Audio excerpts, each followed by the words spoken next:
night breaking, we are taking, this is our time. Just breathe, this won't be a hard fight. The truth cash out in the night.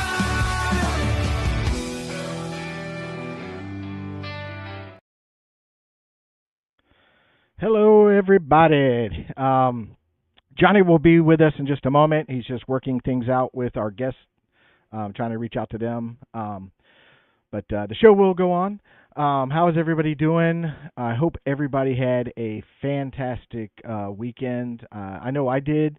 In my small town, it's growing, it's getting big, and we've been highlighted on some TV programs and stuff like that. Those HGTV documentaries and stuff like that where they renovate stuff, and it's a pretty town. And matter of fact, I don't know if any of you guys watched the show Beard versus Food or something like that. That guy was here, and he did the ice cream challenge at one of our shops. It's a huge, giant 5-pound, I guess, bowl of ice cream and stuff like that, and he did that.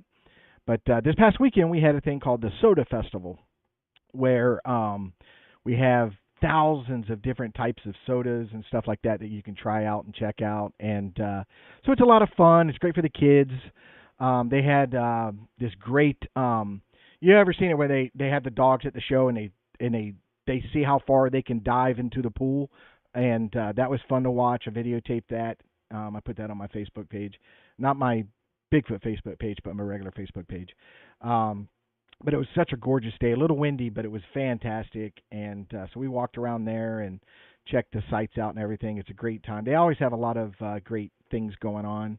And then that Saturday, I went to this thing called Opry Under the Oaks.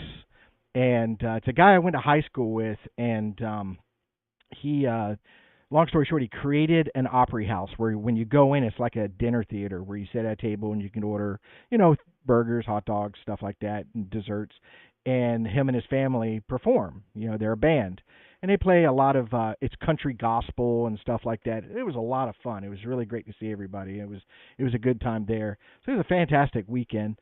I hope everybody had a great Easter. I had a lot planned for Easter, but ended up having to work. So there went my Easter. But I did get my 72-hour fast in, which was really good, and so I'm feeling great. Like I said, Johnny will be on shortly. He's just working with the guest right now, and we'll have that show going on. So we have Dwayne. Hopefully I don't mess that up, Dwayne. Dwayne Ayers, 6117. Good to see you, buddy. I'm glad to see you. I haven't seen you on here before, but it's awesome to have you here.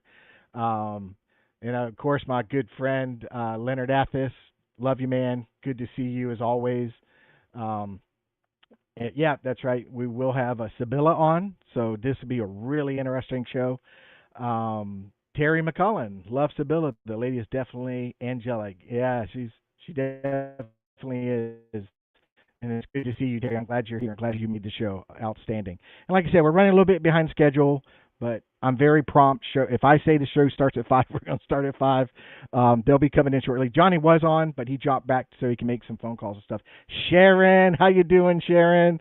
Oh, it's so good to see you. I haven't seen you in a while. Hopefully we don't usually do it at 5 o'clock, but due to my work schedule, it's backed up an hour. I got to be with a client at 9 o'clock at night instead of 10 o'clock at night. Good thing is I get off at 5 in the morning, but the bad thing is it kind of hurts us during the week trying to get a show in. But it's good to see you, Sharon. Sharon, email me at you see it at the bottom of the screen, Sasquatch unredacted@gmail.com. I want to reach out to you, Sharon. So if you get a chance, email me so I have your email and I can get with you. But everything is great. Life is good. Everything's wonderful. I hope you guys are doing fantastic and stuff like that. The weather here in Florida is starting to do a turnaround. Still cool in the evenings, but the days are unbelievably beautiful but windy. All righty. If I see Johnny's backstage, so if he waves at me, I'll bring him on. Okay, he waved. Hey, Johnny, how you doing, buddy? What's up, man? You doing all Not right? How's sure the what's family? going How's the on. baby? Oh, with Everybody's good. good deal, good deal. Did you get the cat taken care of? Yeah, he was complaining about food. That's usually when cats meow So, is they want attention or they want food. yeah. Yeah, man. I don't know. I don't know where she's at. You know, yeah, I don't know either. I'll, Maybe let's she's do on a something. different time zone. Maybe she got that mixed up. I don't know. I always put Eastern at the end of the time to let people know it's at 5 o'clock Eastern. What state is she in? She's in Texas. Oh, Texas. Okay, so she might be an hour, max 2 hours behind us. I Hold hope on, I not. just got a Too. text. Okay. Hey, I want to She do said, something. "Oh, damn." Hey, I want to do something different. I want to do something. If you'll bear with me. Hey, Sharon, give me a thumbs up if you're still in the chat room.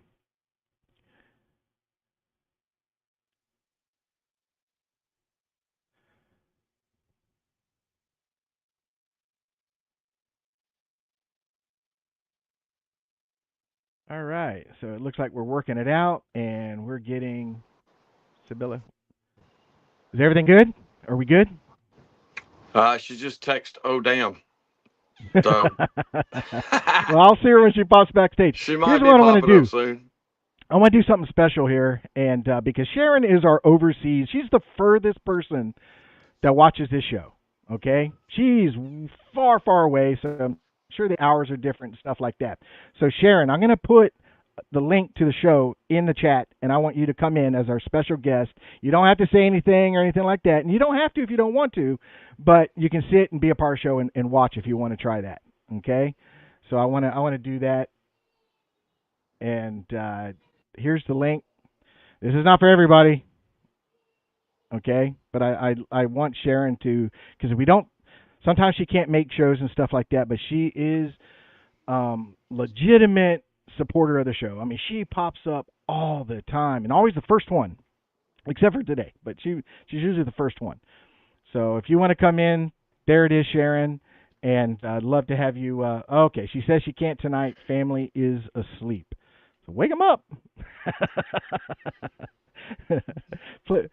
Plenty of time to sleep when you're dead is what my dad always said. You know. She says it's 11:08 p.m. there. Yeah, she's pretty far away. She's overseas. She's Good Lord. overseas. So yeah, she's. I think I'm gonna mess it up, but I want to say Denmark. Did I get that right, Sharon? She's way over there, but she's fantastic. And I know we're not the only show she supports. I know there's a lot of other shows that she's on that she pops in and shows support. Belgium. She's in Belgium. Yeah, well, Leonard says Belgium. she's in Belgium. That's what Leonard says. So Leonard, yeah, my dad used to say that.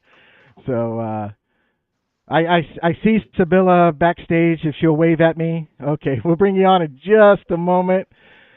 Just saying hi to everybody. So we got some great guests here, and I guess you got some fans. Sybilla, Terry McCollin is here, and but maybe next time, Sharon. Maybe we'll get you next time, and you can be a special guest, just to kind of a special co-host. You can sit beside us and ask a question if you have a question or something like that. Because it's been something that's weighed on me for a while that I really want to do something fantastic for you since you're so far away, and I know the time changes. Like it's almost it's a big time change between you and us. So wanted to give you that opportunity. Anything going on in your world, Johnny? Anything new? Anything exciting? No, we're going out to the happy place this week at the end of the week. So, Nice. and it's only about, let's see, we had our sighting out there on the 12th. So, we're not so around the same exact time of year. So, looking forward to that. But other than that, man, that's pretty much it. Let's go ahead and bring on the guest. Let's bring her on. Do you have an intro? Do you want to tell anybody about her or a little bit of a background before we bring Sybilla on? No, just go ahead and bring her on, and we'll Let her tell herself. do all that because she's got a way heavier background than even I realized. Well, let's bring her on. Hey. Hey, how's it Hey. going? Let me put What's you in going the center on? here. Hey, I'm so sorry. I'm in Central Time, and I thought it was 4:30. We're doing a sound check at 4:30, so I'm like working on my computer.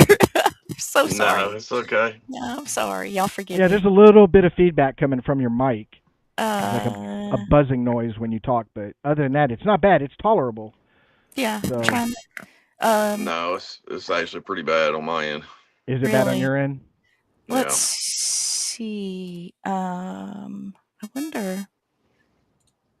Yeah, it's a little bit of feedback when you talk, but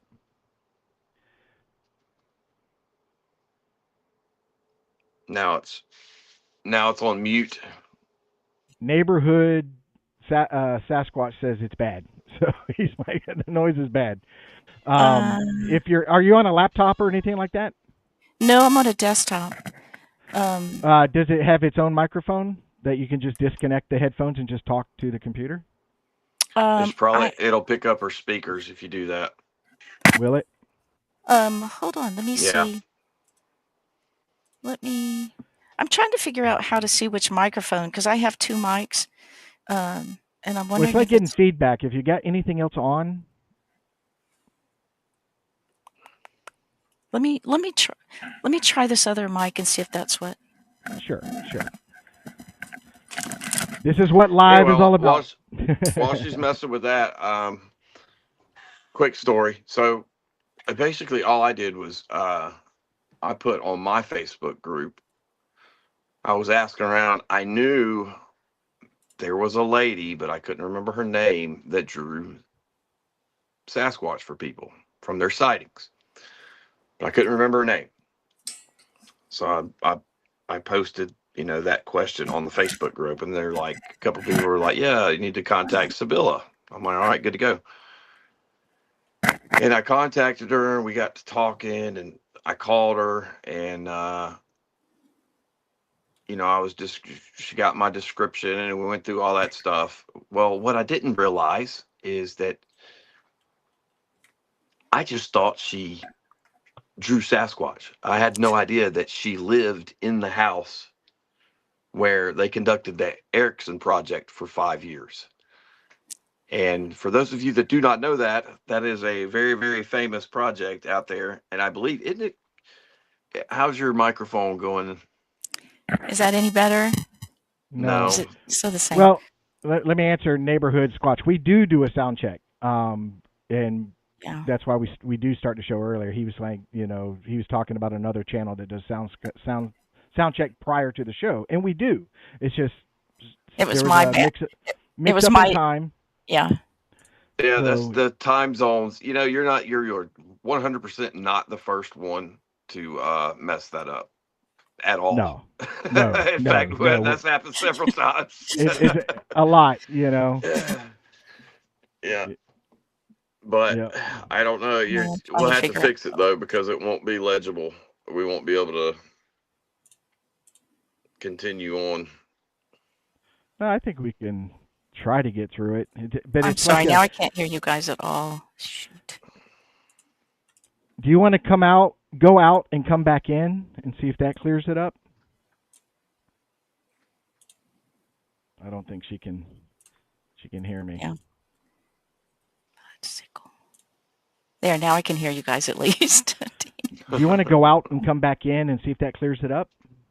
Yeah, I don't really understand because this is the headset that I always use, and that's the one I can look in the settings, and it's the Razer. So I don't know why. I don't know why that's happening. You know how you can check which ones that you're using. So, Yeah. and I never have this issue before when Yeah, doing. it's like doing a a slight show. buzzing noise when you speak. It's like So Yeah. I don't know what it is. It's some kind of feedback. I don't know if you had speakers on or something like that. Does that change anything? No. No. No. Damn it. No. Yeah, I'm so sorry, guys, because I blew the whole sound check, everything. And try to is it pushed? I know this sounds ridiculous, but is the plug pushed all the way into the computer? Uh, Yeah, I'll ask her neighborhood. Yeah.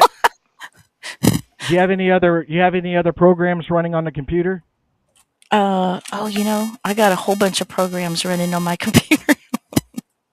Oh, That no. because we're Oh, getting feedback from somewhere. yeah, hold on. Oh, I'm so sorry. Do you want me to just go out and see if I can come back in? Because now you don't even have video. Yeah, Well, just go out and come back in. that's down at the Whenever- bottom. You hit the camera down at the bottom of the screen on StreamYard. If you click on that, you should come back. But go ahead and go out and come back in, and There you go. yep, there you are. There's your green Okay. screen. Okay, I'll go out. I'll go out.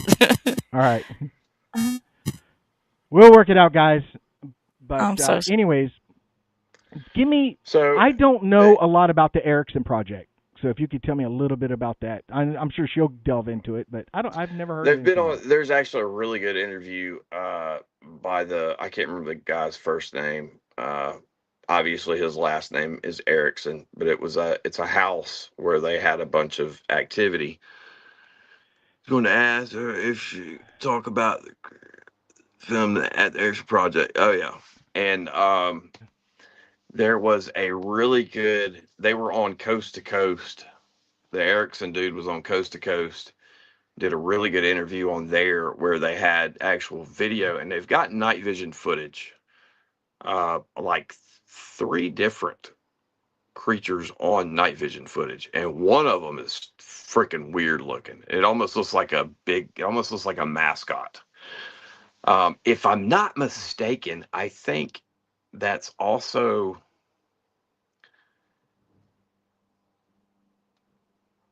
connected to the pancake house. If I'm not mistaken, we'll get her to clear that up. I may be getting my wires crossed there, but something about a lady that was putting out pancakes for them. And I'm not sure if that's. All right, let's see. Go ahead and say something, Sybilla, because Okay, something. Is that better? No, still doing the same thing. Still there. Yeah, neighborhood. Also, let's try to weed through it.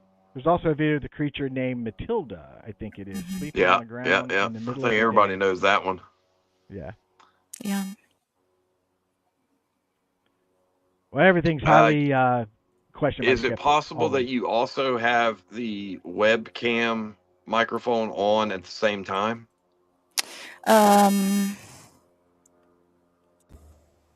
Go into your settings, check your webcam, and then check the. Okay, so that's the webcam right there.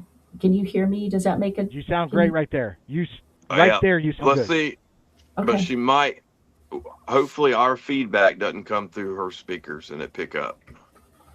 Right How do now we it's- sound to you, Sybilla? Y'all sound great. Y'all sound great. All right. Okay, you definitely sound a whole lot better. Okay. I don't hear any echo. We are good to go.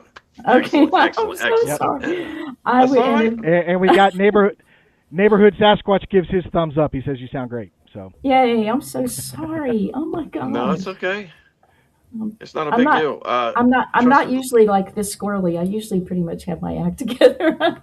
I'm sorry. If it weren't you, it would probably be me screwing it up. So luckily, it wasn't me tonight. As Richard always says, it's always Johnny's fault. We always blame Johnny. This time it All was that's Sybilla's fault. Yeah, because you'll see me. I'll turn my camera off because trying to save some buffering speed there because my internet's terrible. So I'm usually the problem. So Yeah. See, We're there good was to go my now. alarm. There was my alarm for doing the sound check. Just so y'all know. that's all right. An hour later. An hour later, exactly. Well, I didn't have. I usually have a lot of communication with the host or the guests and stuff like that, but this was all happening so quickly. I didn't get information until today, and that's why I emailed you and sent you the link and did all that. And I usually go through I have a steps that I go through, and we didn't get a chance Right. to do that. Yeah. It's not Yeah, so it's usually by not the just end of your it, fault. Richard's in your bushes. Usually, what is she doing? I think, all right, she's plugging the computer in. Let me run back home. Uh, That's He's hilarious. very, very thorough. Very thorough. Well, I try to do everything I can in advance so we have a good, smooth Yeah, show yeah. because we know StreamYard is gonna mess up anyways. Yeah, You know, yeah, and those are things we have no control over. But yes, and totally we, like I said, understand. I was telling everybody in the show, we usually don't do it this early, so I don't know what 5 o'clock is going to bring us with everything going on and people using StreamYard for different reasons. Yeah. But we'll see. We'll see. Okay. So start off with the first question, so you know where we're going, Johnny. Where are we going, Johnny? I We're don't know. talking about Where are the we going? Erickson. Oh, So she oh, can oh, Oh, okay. well, we'll just go ahead and let tell us about just do you, like Sybilla. normal. Sybilla, just start from like you were telling me the other night how you kind of got involved, and then work your way up to the Erickson project. If you do not mind, please, ma'am. Oh, no, I do not mind. Although I really prefer being where you guys are and not on this side of the camera. I like to be the one interviewing people. I don't like Yeah. talking about myself. It seems, I don't know.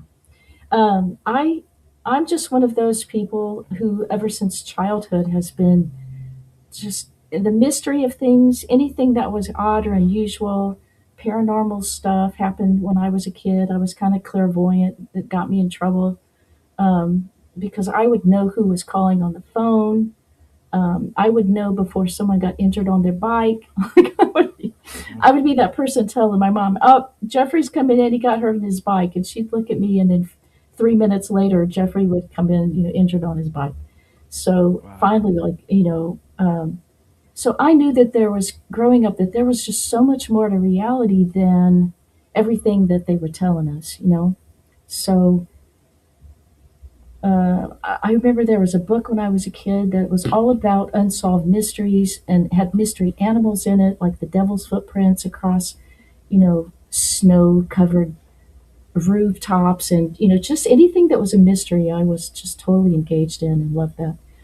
And, eventually I saw not the Erickson Project, eventually I saw the Patterson footage, just kind of like everybody else did, although I'm kind of ancient.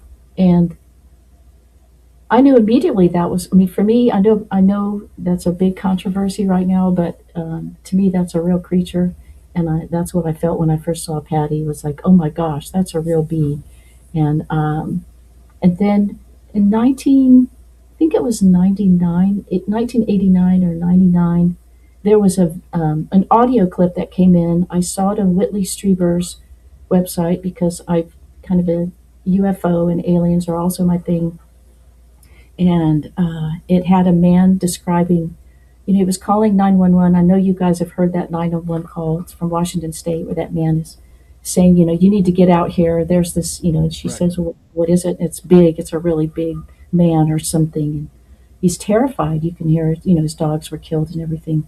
And so I followed that audio clip to the BFRO website, and that was really the only big database out there back in the late 90s. I think it was actually started in 95. And so, man, I tore that up. I was reading all the reports. I just was absolutely fascinated because these were reports, they could see the time, the date, you could see all the behavior that the Sasquatch was doing, and you could see the county that it was happening in. So, of course, I devoured all of Texas reports, and then I started reading all the reports from all the states surrounding, and I just kept reading and kept reading. And then, you see those patterns. Like if there's someone from Washington State is describing what they saw, and then someone from Florida or Texas is describing exactly the same patterns of behavior, the same way they look, with the different skin colors maybe or different hair colors. But these are people that don't get to talk to each other because it's totally anonymous. You don't get to know the names of the people, so they're not all back there in the database comparing notes. These are literally people who are filing reports, wanting to tell their story.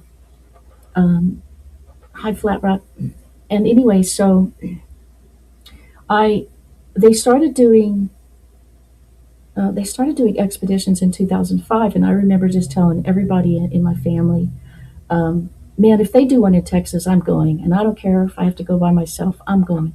And so 2008 came, and sure enough, there it was, a posted in North Texas an expedition, and I tried to get someone to go with me, and of course, they're all chicken, and nobody would go with me, and so I went by myself. And from the time my boots hit the ground in that on that location, I was like, this is it for me. And I was a school teacher at the time, a special ed teacher in junior high, and I left that expedition with rearranged molecules. Like how sometimes you just kind of feel like you've discovered what you're meant to do, and man, I left that place feeling like this is it for me. This is the research that I want to do for the rest of my life. I want to be involved in this, and I want to help people, and I want to be a part of discovery. This is a real thing. I mean, we had some activity, in our camp at the time. We had something come in, literally open and closing ice boxes, leaving footprints, checking out the trash bags. We had all sorts of activity, vocal activity too. Anyway, so I came back there just and I became a member of the BFRO back in 2008, right after I went on my first expedition.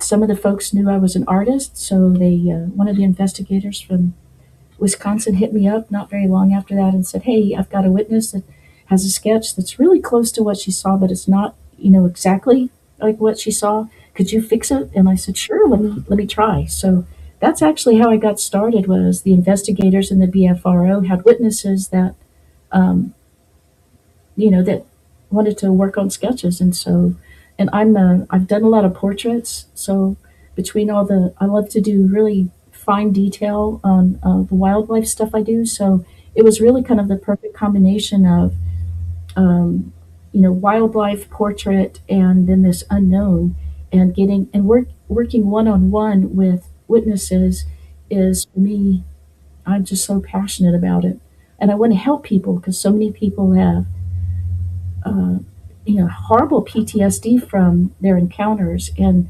doing the sketch, there's something about it that seems to help them. Not every witness I've worked with has been helped, but I would say like 98% will feel better. It's finally out of their head and onto the paper where they can actually flip it around and show it to someone and say, this is what I saw, and this is why I no longer fish by myself or hunt by myself or, go out into the dark. I mean, some people stop going into the woods entirely after their encounters. And a lot of men in particular, like a lot of hunters, um, because a lot of people, especially hunters, if they got a rifle, they feel like they're the apex predator, and they have been all of their lives. And a lot of them have never, they may have been hunting 20, 30 years and never seen a single thing out of place or weird. And then one day, this massive creature walks into their field of view, and, so many of them, don't know what to do with that. And they're scared to tell somebody because they're afraid they're going to ruin their credibility, or they're going to be laughed at when they know what they saw. I mean, they may not know what it is, but they know what they saw, and no one's going to tell them different. And so they just, so many people, and you guys know that. You probably work with people all the time that will never talk, or they'll tell you, "You're the second person I've ever told," or "You're the first person I've ever told." Right? No, I So, agree. I Oh think yeah, you're right especially when it comes to men, because pride. We're the alpha. We don't want to be made fun of. We don't want to be rejected or anything like that. So I think more men are probably more quiet about it than women. I think women might be a little bit more forthcoming on, "Hey, I saw something really strange." mhm. You know. Well, we and don't that was we don't we don't typically walk around like we're the apex predator. Like we know we're. well. That's exactly what happened. That's the entire reason we were able to have the sightings that we had, and uh, we're able to find our main research area, which we're going to this week, was Happy Harris, and I told you about his event where two of them came up behind him, right? Yeah. And that was 19 years old. It was over 30 years before he would tell anybody about it, and that was his best friend growing up, and he just quit hanging out with him. He quit Yeah. going hunting. He said that I think he said he went duck hunting a handful of times after that. But Yeah. then by the time we met, we went out to that property. We had our experiences. We had our sightings. 4 years later, he's now getting a deer lease every year. And Yeah. that's for me, that was one of the best feelings in the world is whenever we had our sightings and I called him up and I was able to say, Happy, you're not crazy, dude. We saw them. All three of us saw them. Like you were right. You're telling the truth, and that's a really wonderful feeling. So I know exactly what you're talking about. Yeah, yeah, it is. When I first started taking reports back in 2008, it was it shocked me how when you would contact one of these submitters and you'd get them on the phone.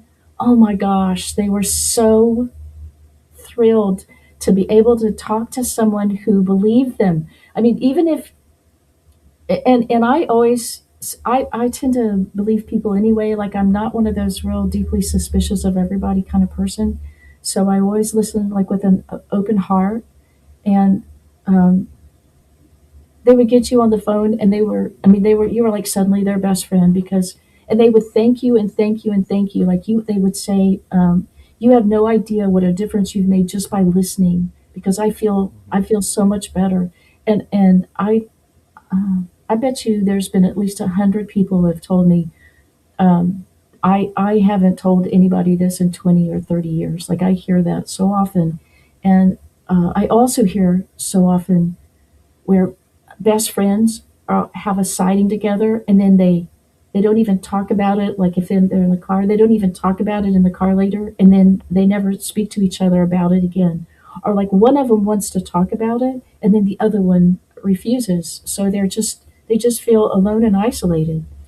That happens so often that relationships are ruined over it. I hate that. Oh, it definitely makes it difficult. Absolutely. You know, and when we talk to people, especially out in the field, if we run into somebody, we just let them know that we're so open to what they have to say. Yeah, You know what I mean? And yeah, it's not about I believe you or I don't believe you. It's about we just want to listen. We want to hear what you have to say. See what I'm saying?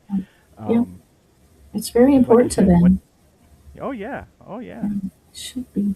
Well, I mean, I wish you gosh, had sent some of the drawings. I would have loved to have posted some of the drawings on the show so people can see some of the drawings you did. they can go to, even while we're doing this, they can go to SybillaIrwin.com and there's a gallery. It's called the Witness Sketch Gallery. Just go right there. There's a gallery. There's a tab right up above that says Witness Sketches, um, and they can go there. And I wish there was some way we could pull them up. I don't know if y'all can do screen sharing or anything like that. Go. I I'm know. not I that good know. yet.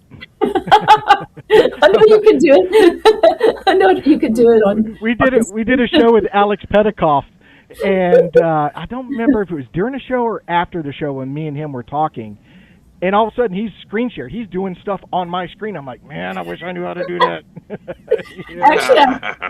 Actually, I see. I think I see that like right down below. There's a little screen with a plus thing on it. Yeah, that's where I've got the video. The one video that you did send Oh, through the okay, email, I do have that available. So when we get to that point, you want to show that video, I do have that. okay. And that was at the place where the Erickson project had been. That was one of those weird, and anybody that has a habituation site, where these things are living around you, you've got some weird stuff happening around your place.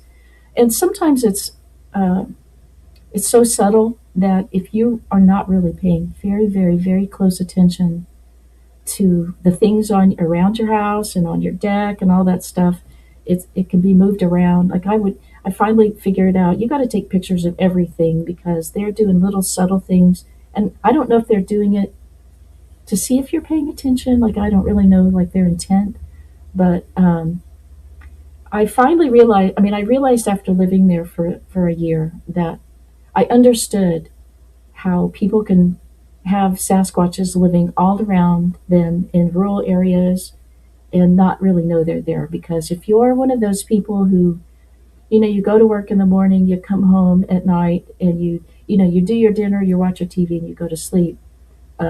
These things, I think they learn very quickly what your habits are because they're going to try to avoid being seen by you. So they learn your habits, and you would never know they're there unless they For the want you to know. Oh yeah, one of the. for those Go ahead, watching Johnny. that don't know anything about the Erickson project, can you kind of back up a little bit and explain how you heard about it, and then eventually how you got involved, and then how you moved there? Um, One of the members of the Erickson Project, his name is Dennis Foll. He was one of the lead investigators on the Erickson Project, and he was a Colorado investigator. And I met Dennis Foll in 2008, and we just became instant friends. Him, and then I met his wife on another expedition later that year. Her name is Shannon, and so that's how I kind of came to learn about the Erickson Project because Dennis was very generous in sharing. Like he couldn't transmit his the videos and stuff that he was getting, but if we were on an expedition, he would bring his laptop and he would be sharing like little snippets of night vision or thermal recordings or audio recordings with us. So that's so I when they were being so successful at getting data at recording data that's when I realized that's what I wanted to do. I wanted to go live on a site, where a habituation site. I honestly never dreamed that I would, in a million years, I'd get to go to the Erickson project. I mean, go to where that happened. That was too. I mean, that would have been like that was over the top. That was off the charts. Um, but that's how I found out about the Erickson Project. And like I said, very, very good friends with Dennis, and he would share stuff with us on expeditions. That was just amazing. And and then, so the Erickson Project was between 2005 and 2010. And Adrian Erickson. So how that all started was some neighbors. So there was a woman named Sissy, and her mother was feeding, like she was, like inadvertently at first. You know how people in the country, they just throw their leftovers and Mm. stuff. They walk them to some place and they throw them over the fence or whatever. So that's what Sissy's mom was doing. She was just throwing stuff over the fence. And then one day, I guess she had a visual sighting of what was taking the leftovers. And so she just continued to do it. Like she just continued to feed them. And then I think became more active in feeding them. And she was doing it for maybe 20 years or something like that. And then she left she left that house to Sissy, her daughter, and she moved into a different house. So Sissy had a sighting when she was a child. They had an outhouse, and Sissy was out at the outhouse and one night, and this thing showed itself. I mean, that was her first sighting was at the outhouse. Terrified, but then her mother explained to her these are here. They're not going to hurt you, and so when her mom stopped feeding them, then Sissy continued to feed them. So one day, Sissy and her, I guess, husband, I don't know if they were married at the time, Sissy and Roger, they were next door with the neighbors playing, what is that game that you toss the bag into the hole? The cornhole. So they were playing cornhole in the neighbor's yard. And you know how people get whenever they're having fun and they getting loud and stuff. So Roger left the Roger left the neighbor's house to go back to the house to get something, and he looked down towards the berm, and he saw the Sasquatch, a Sasquatch standing there down at the berm, and he yelled to Sissy, "Go get my shotgun." And Sissy said, she refused. "I'm not going to do that." And he was not a good guy, um, abusive kind of guy. I guess he threatened her. She went and got the shotgun, and he fired at the Sasquatch. And when he did that, the Sasquatch didn't even like it. Didn't if it had been a person, and that's what Roger thought. Roger just thought it was someone being stupid, and that he expected this person to start yelling, don't shoot, or drop down on the ground. Well, this thing didn't. This thing just kind of was like, you know, what's going on? And, baby did start doing the swaying thing back and forth. Well, that's when, well, some of the neighbors came over too and saw the Sasquatch. So that's when it wasn't Sissy, because Sissy didn't want anybody to know about the Sasquatch. She hadn't even told Roger about the Sasquatch. So the neighbors got in touch with the BFRO. So that's how the BFRO they came to the neighbor's house, and then they walked over and they talked to Sissy. And Sissy did not want anything to do with the BFRO or investigating or anybody knowing. But I think one of the investigators mentioned something about, well, there might be compensation. And then Roger was like, okay, what are we talking about? So that's when I think Matt Moneymaker created a contract with Sissy and Roger to do research there. And then Matt didn't behave himself and got kicked off the property. And that's when Adrian Erickson, who was a BFRO investigator from Canada, stepped in and bought the contract, and then he became involved. So that's how that happened. And that was probably way too much information. But that's how No, that's actually perfect. Now, that's how it started. one question, and I was talking about this before when we were trying to get everything together, is I guess the mother that was feeding them for 20 years.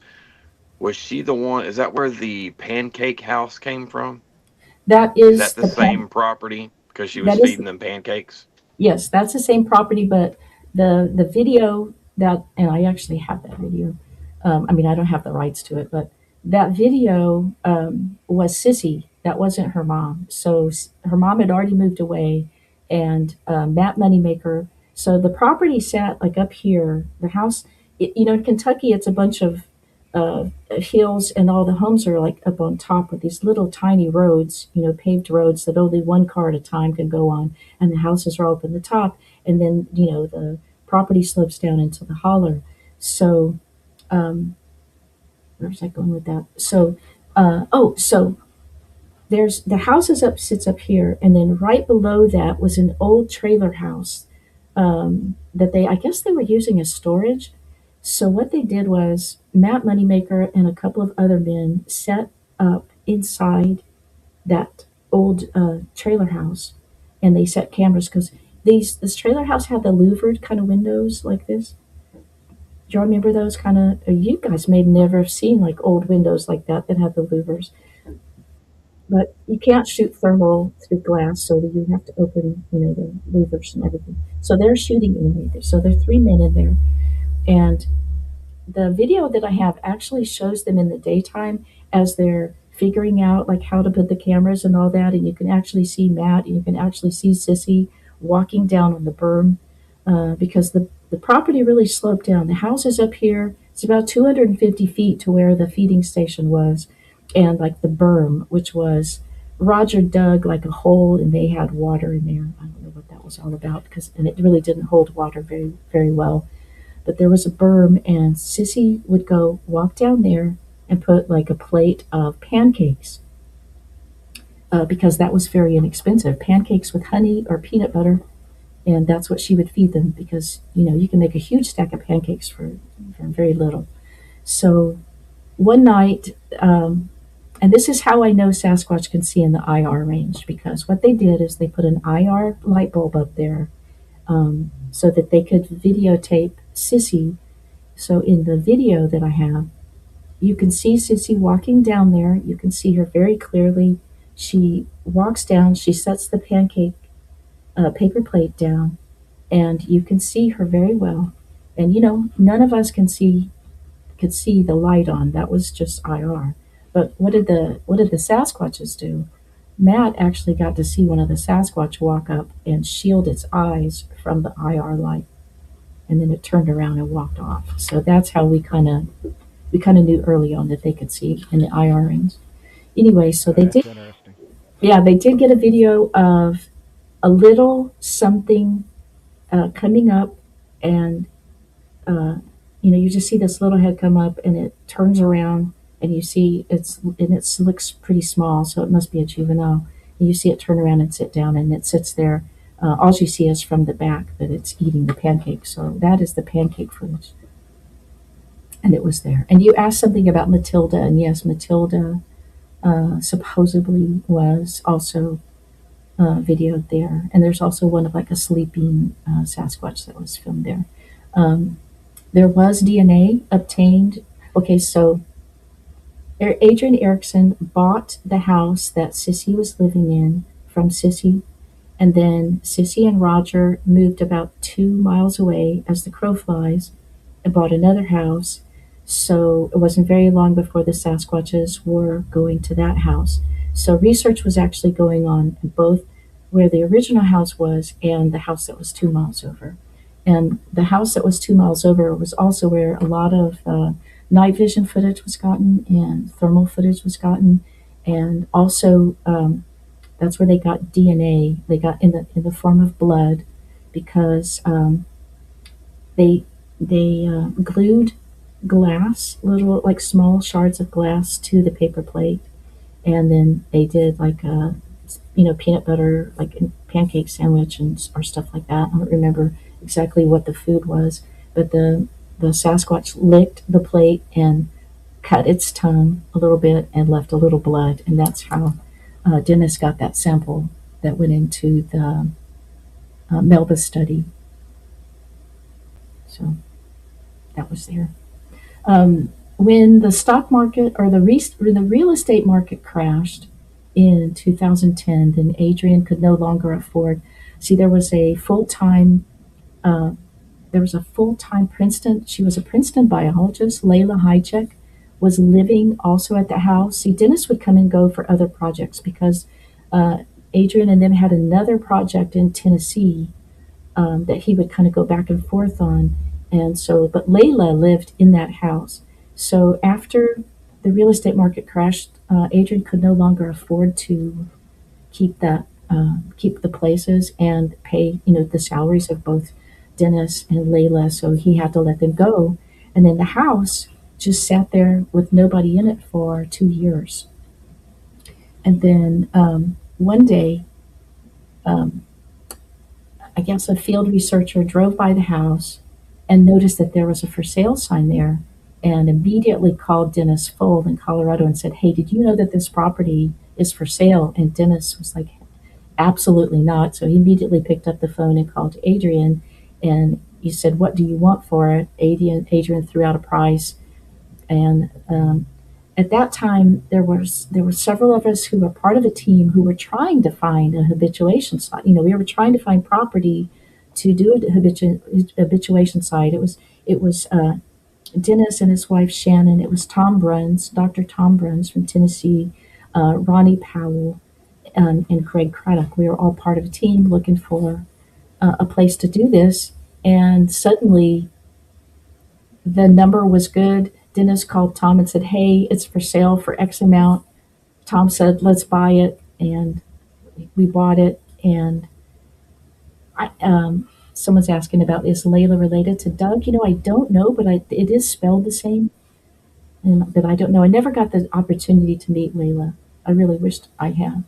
But I did get to meet the neighbors who were there when Layla was there. Those neighbors were still there, and oh my gosh, that's a whole nother story. And they still have Sasquatch activity at that place.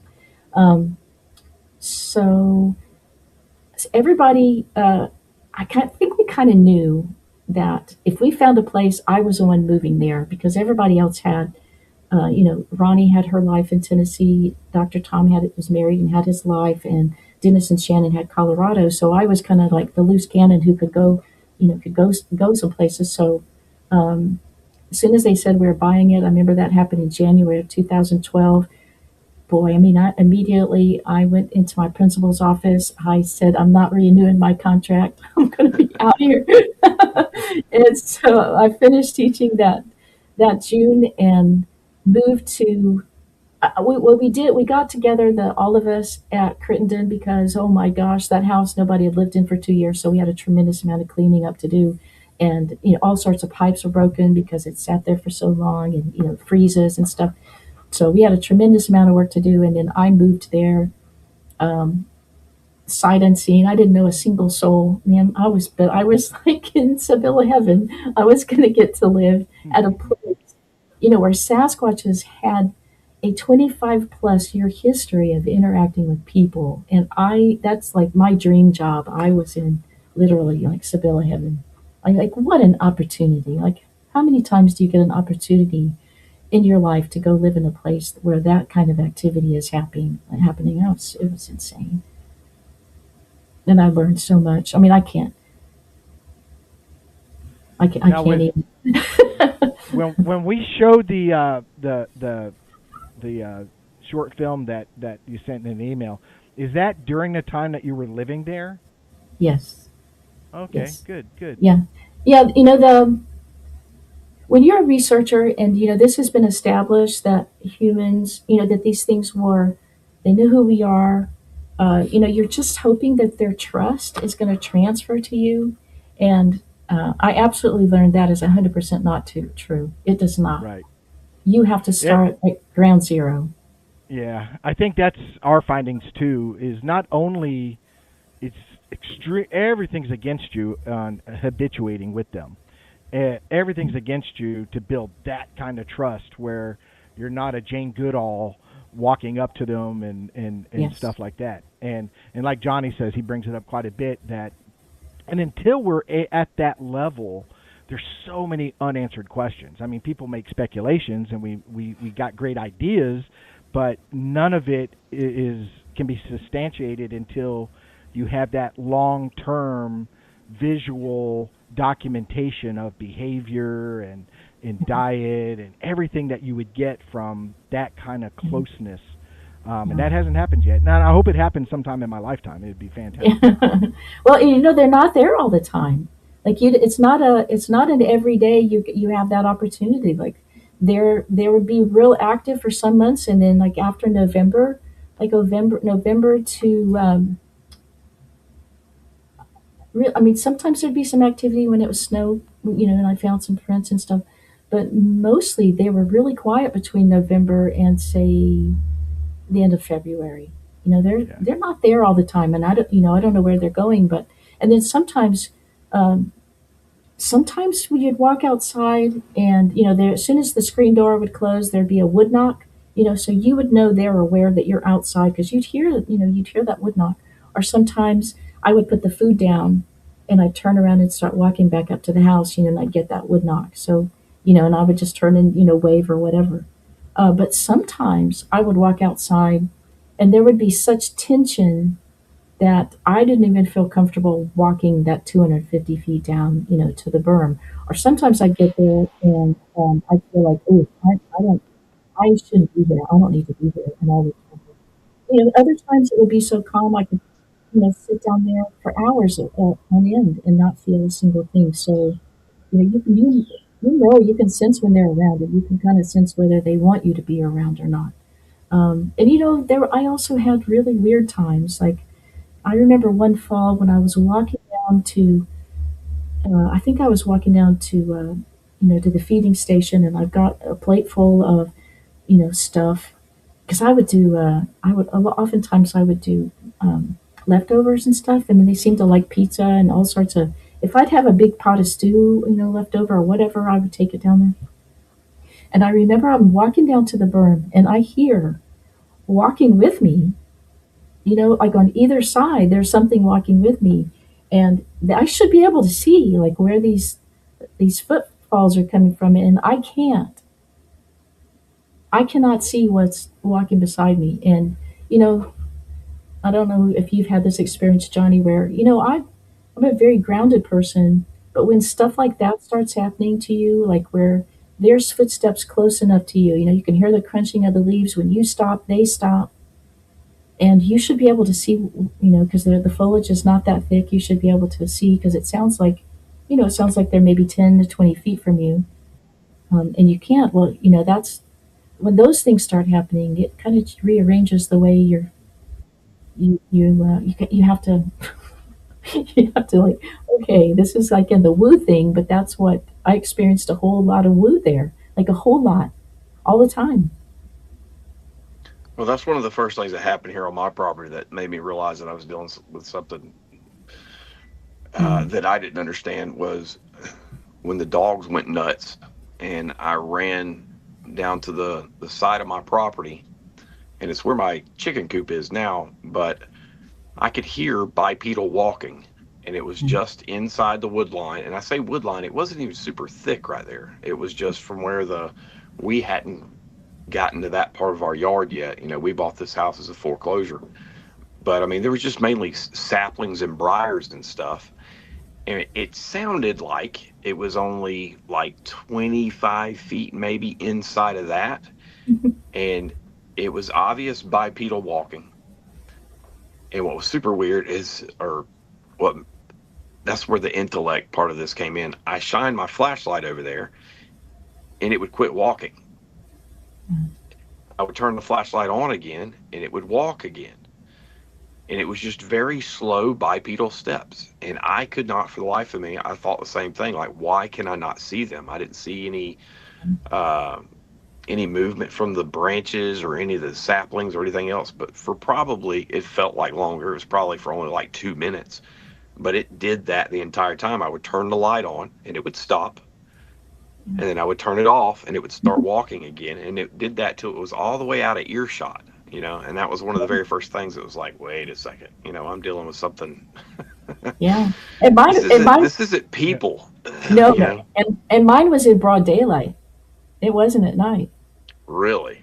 Yeah, Oh well, see, I made sense of it by saying, well, it's dark. yeah, I don't know what to tell you during the daytime. That's completely different. yeah. It's a very But strange feeling. Yeah.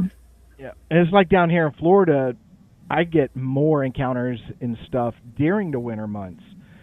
But I think it's because our winters are so much different than up north, of course. But it's milder temperatures, it's cooler, humidity is really low, and I think Yeah. they take advantage of that during the day, and evenings and stuff like that. Where in the summertime it's so unbearably hot.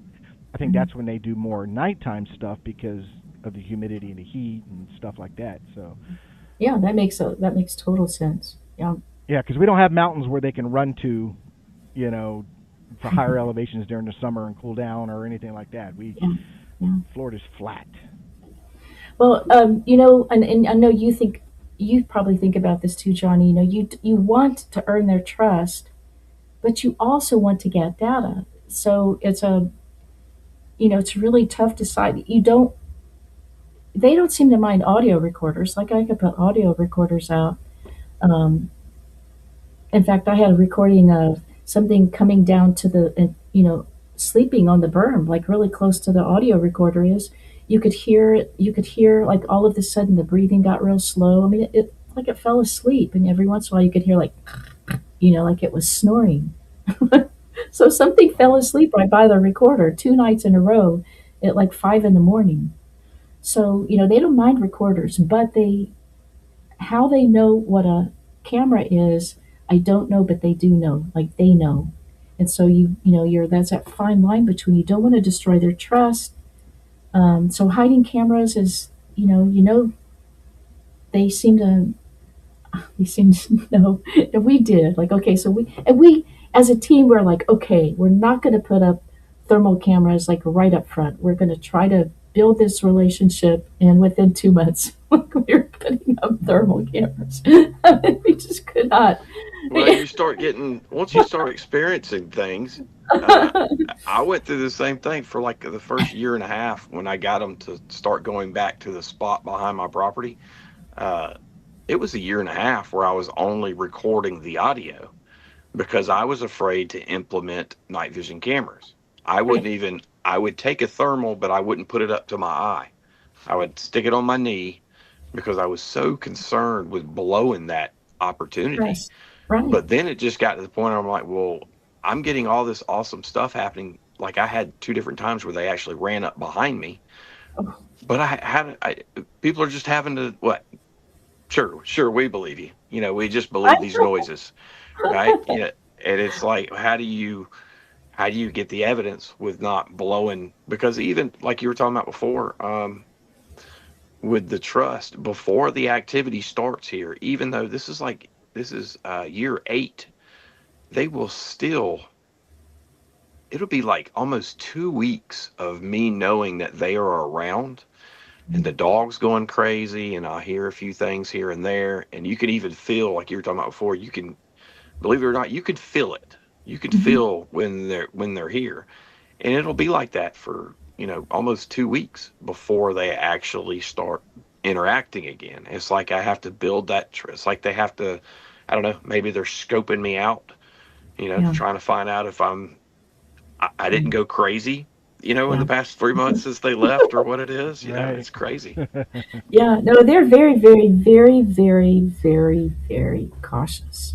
Like Very so cautious. cautious. And there were stories even with Sissy, like where they would be extremely cautious with her too. Like so, I think just by nature they don't trust human beings. And good grief, like who could blame them? I don't trust most human beings either.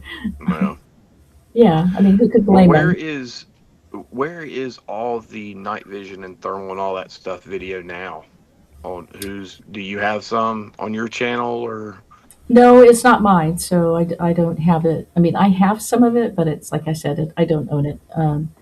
Dennis has it and Adrian has it, and they were working on a movie, and I think a whole bunch of stuff happened whenever the DNA stuff was going down. There was a whole lot of people that got involved in the DNA project with Melba, Wally Hurlsum, who had been a big supporter of the BFRO. He was involved financially, and probably a whole bunch of people. Well, I don't know if it's like a whole bunch. I know it was Wally and Adrian, and then Melba got into the mix, and a whole bunch of NDAs, a whole bunch of stuff got signed that basically handcuffed everybody. Mm. It was like an NDA spaghetti. It got really bad, and the frustration for my friend Dennis because of all the work that he did on the video that was going to be released that showed all this stuff. Um, and part of the problem too at the Erickson project, and this I had the same problem, or I had a similar problem when I was there, is the place where this was happening was just a very small little piece of property, and there was a big cattle farm across the way, like 5 family cattle farm, and then on this side was the previous neighbors, and on this side over here were some really the man who lived there earlier. He was a really good guy, but he left that property to his sons, and there was some really unsavory. He was a felon, um, drugs, involved, real unsavory. And they became so disruptive when I was there that I didn't even feel safe anymore. Like they had 3 or 4 pit bulls that they just turned loose. And if you Mm. know pit bulls at all, if you run into one of them, and they would be on the property I was on all the time, but like because they didn't. I mean, they were killing the neighborhood dogs. They were chasing the cattle and the calves when they were being born, and these were $10,000 a piece cattle. Um, and I kept telling them, you're getting your dogs, they're going to get killed because you allow them to roam like this. Well, sure enough, that's kind of what started happening. But I would not feel safe. If I would run into one dog, I'd be fine. But if you ran into the 3 of them together, it was, man, like they became this group, and they would be challenging me all the time. Like they would start growling at me, and I thought, well, crap. I mean, I had to start carrying a sidearm because of these dogs, because you didn't know like what they were going to do. They got real scary. Um, and then they started being killed. Like the dogs, my neighbors down the road, they started killing their dogs, these dogs, because they were chasing their kids. I mean, you Mm. just can't let pit bulls run around. Anyway, then Nope. they Got were to draw a also, line somewhere. yeah, then they started firing off a lot of guns at night. They were doing tannerite. I mean, yeah, tannerite. And then if you've Oh ever yeah. been around, have you ever been around that stuff? It's just Oh Oh yeah, yeah. like, yeah, I mean, it rattles your windows. So they became, especially at night. oh my God, Jesus. these people. So, I mean, it just got to the point, and that's why I eventually left, is because there was very little activity anymore with all the stuff that these guys were doing next door. And then the Erickson Project had the same issue because Roger, Sissy's husband, was also like a super, super unsavory character, and it Hey, was guy, reported. real quick. Let me. I gotta hop off for just a second. I'll be right back. Okay. Sure. It was reported that he was going into town and trying to bribe people to wear suits. Hmm. So, and in doing so, then would ruin the credibility of anything that Yeah. was captured. And he did that on purpose. I mean, that was 100% on purpose. And there was There's a another, lot of people that do that. yeah, Especially that's why a lot of people don't realize why researchers keep areas quiet, because it has nothing to do with certain things. or It has to do with people gatekeepers. coming Yeah, out there and hoaxing and it, ruining the evidence that you're trying to collect. You know what I exactly. mean? And And because that's what happened.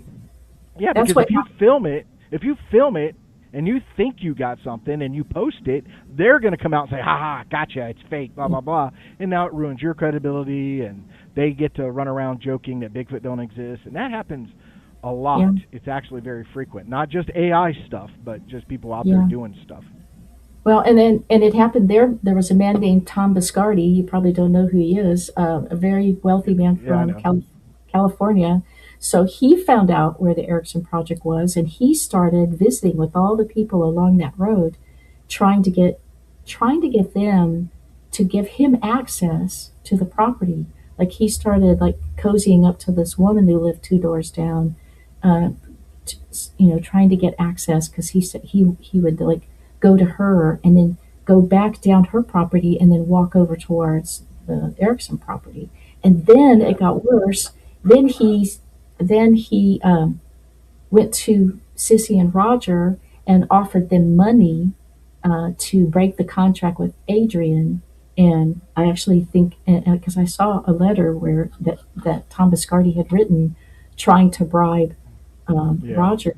And Roger was one of those people. If you offered him more money, he was going to take that instead of stay with his contract because he was not legal. Legal anything didn't matter to him. Um, right. yeah. So there was a time Yeah, when Roger called Dennis and said, "Hey, I have this incredible footage." Dennis flew into Kentucky, went to Roger, saw the footage. It was incredible. But Roger said, "No, I want $10,000, or however, I want thousands of dollars more than the contract you're paying me." So Dennis said, "Well, I don't know if I can do that, but I'll go call Adrian." So he calls Adrian. Adrian says, "Okay, go ahead. If it's that good, I'll pay it." And then when Dennis got back to Roger's house, oh, I accidentally deleted it, ah, which I how doubt. convenient. I Yeah, doubt it. He probably just sold it to Tom sold them Biscardi. some. Yeah. Right. Oh, And and there's a then lot of people like that All that right, do that. I missed that. You don't have to go all the way back, but what footage are we talking about? it was apparently some daytime footage that Roger got because Adrian gave them all sorts of cameras, really high dollar cameras, and it was some really excellent footage, daytime footage that Roger got that Dennis Roger's flew the up. husband, right? Yes, he's the real bad Right. guy. Uh, and they flew in, and then by the time Dennis got the go ahead that he would pay extra, besides the contract money that he was being paid, Roger had accidentally deleted it. So, and Dennis said it was the Yeah. best daytime footage like you've ever seen. Dennis, Gosh. poor Dennis was just heartbroken. And he's such a good guy too. He's just one of those people that kind, generous, honest as the day is long, and he just got shit on by Sissy and Roger and all of the circumstances that you know. Dennis gave up his business to do this, and then ended up not getting paid for like over a year of his research. I mean, it was a really bad deal. But, Well, oh, if and y'all you know want, what? let's. Here's one thing too. There was one night when a helicopter was flying over Sissy and Roger's house, and there was armed men on the ground in camo that Roger and Sissy are seeing coming down into their woods, and there's a helicopter, and they're spotlighting down, like literally, they came to shoot and kill Sasquatch on their property, and that's why. Wow. That's why when I moved to Crittenden, nobody knew where I was. The only people who knew I was there doing research was my family. Nobody else knew where I was. Was it? I'm assuming with a helicopter, it was government. No, it was Tom Biscardi. Yeah. Now, who is this? He's a very wealthy I've heard guy about from him. California, a hoaxer. Like he's been involved in really shady things. Yeah. Yeah, he Gosh. doesn't have a good reputation, and it's No, sorry to say that there's a lot of people like that will, once they find your location or something like that, especially if it's a very popular. I mean, you're getting a lot of evidence out of. They'll cut your knees out from under you, and find a way in there to do whatever. It's horrible. You know what I mean? it's sad. That's why I tell I made the comment all the time that when we talk about the Bigfoot community. It's a very hostile community, and trust is very difficult in the Bigfoot community, Yeah. But No, you don't. Yeah. you want to, You do not give away your location, like ever, yeah. ever. Do you want to Yeah, go that, into that footage? Y'all want me to pull up that Oh, footage and yeah. Let me tell you a little bit about it. So we did try an internet thermal camera that ran 24/7. We hid it. We hid it. Okay, so we took a styrofoam ice box, like an ice chest, cut a hole in it, but only the lens, just for the lens, because we wanted to mask any heat because we know they can see, heat. So we hid it in this old trailer house. We built a shelf like there was a doorway, and we were shooting. Like we built a shelf so we could put this ice chest, only the lens you can see, and then we put a curtain over that with a hole cut out of it with a piece of trash bag because you can shoot thermal through a trash bag. So that there's the box, there's the curtain, and then we're shooting through one of those little, like, we open the slat windows and we're shooting down towards the berm through a slat, and it's 8 feet up. Like this window where we're shooting out is like 8 feet up. So it's only up there for maybe a week, and I come out to change the SD card, and the whole thing is knocked down. The whole thing, shelf and all, is on the ground, and there's a tobacco stick like on the floor. So like the Sasquatch discovered it and just knocked the whole thing down. So we tried, wow. we put it back up and tried for a while, but we really didn't catch anything. But there was some really strange anomalies, like weird heat stuff, and I still have probably 6 months worth of thermal stuff that I I really need to go through. But Yeah. this video that you're going to see is we got a little thermal, put it in like an ammo box, did the same thing where we cut a hole so that the lens fit in there, and I could just deploy it. It had a DVR with it and a battery pack, so I would just sometimes I'd put it out on the porch and I'd shoot it down the road or across the cattle field because stuff happened over there, across at my neighbors.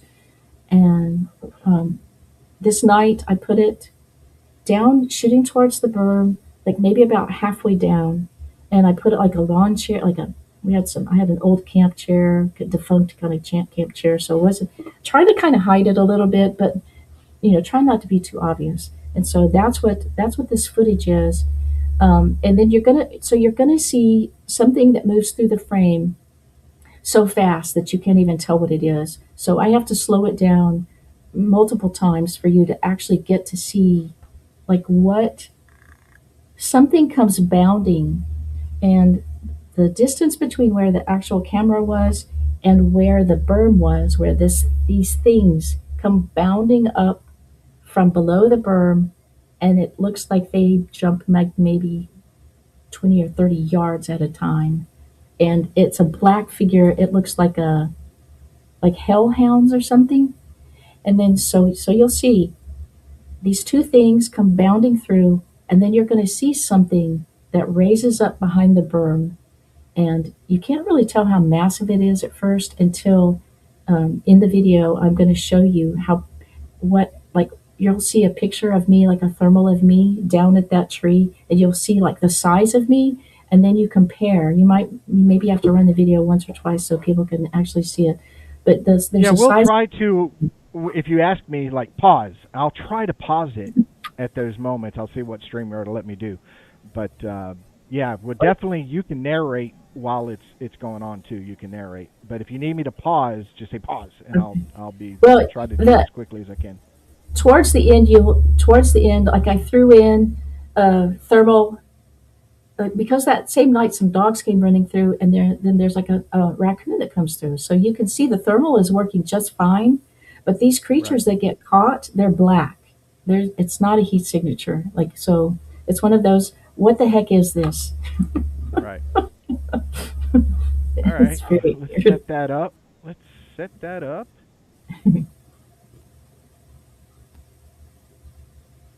Okay, here we go. So these things are going to come bounding through really, really fast. So you didn't even see it. Here it comes at quarter speed.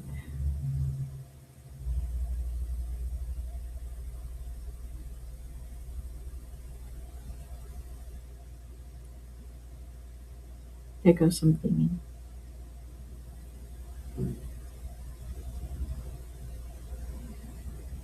There Yeah. goes the second one. And they keep watching by that tree. Something is going to huge is going to stand up.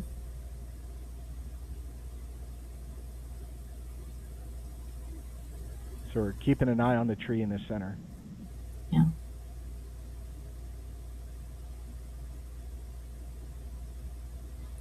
Yeah. Right down, but right. See, now it's moving away. It pops up really Right. fast, and then yeah, it pops up and then it moves away. It's right at the base to the left side, and then there's some very quick head and shoulders to the right of the tree.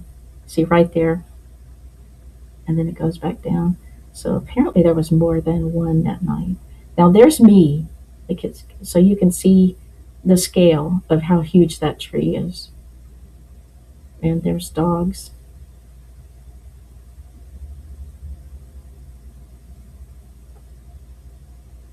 And this is all that same night when the Sasquatch was there.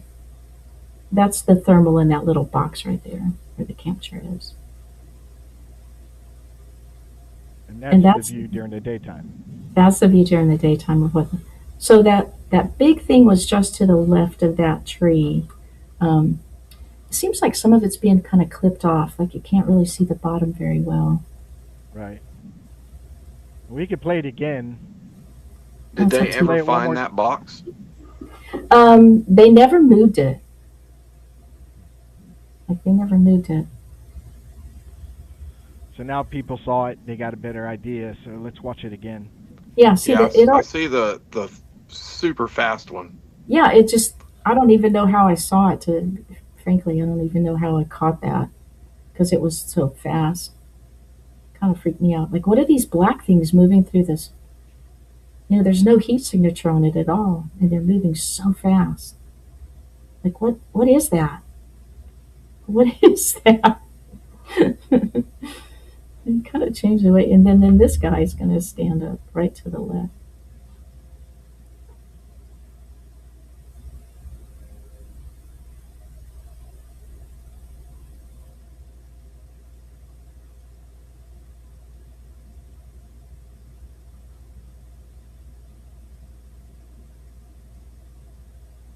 There he is. Like, what is that?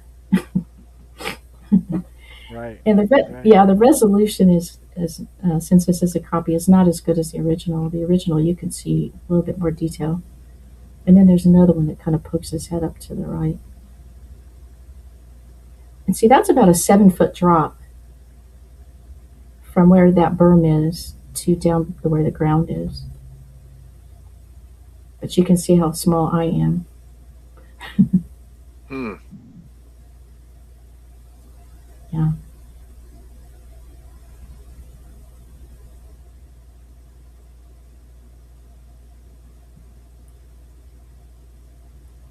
So I don't know what it was, running through the frame that at such a high speed, but you hear that over and over again from people who see this strange phenomenon is that they move in ways that human beings can't. They move with a speed that human beings can't.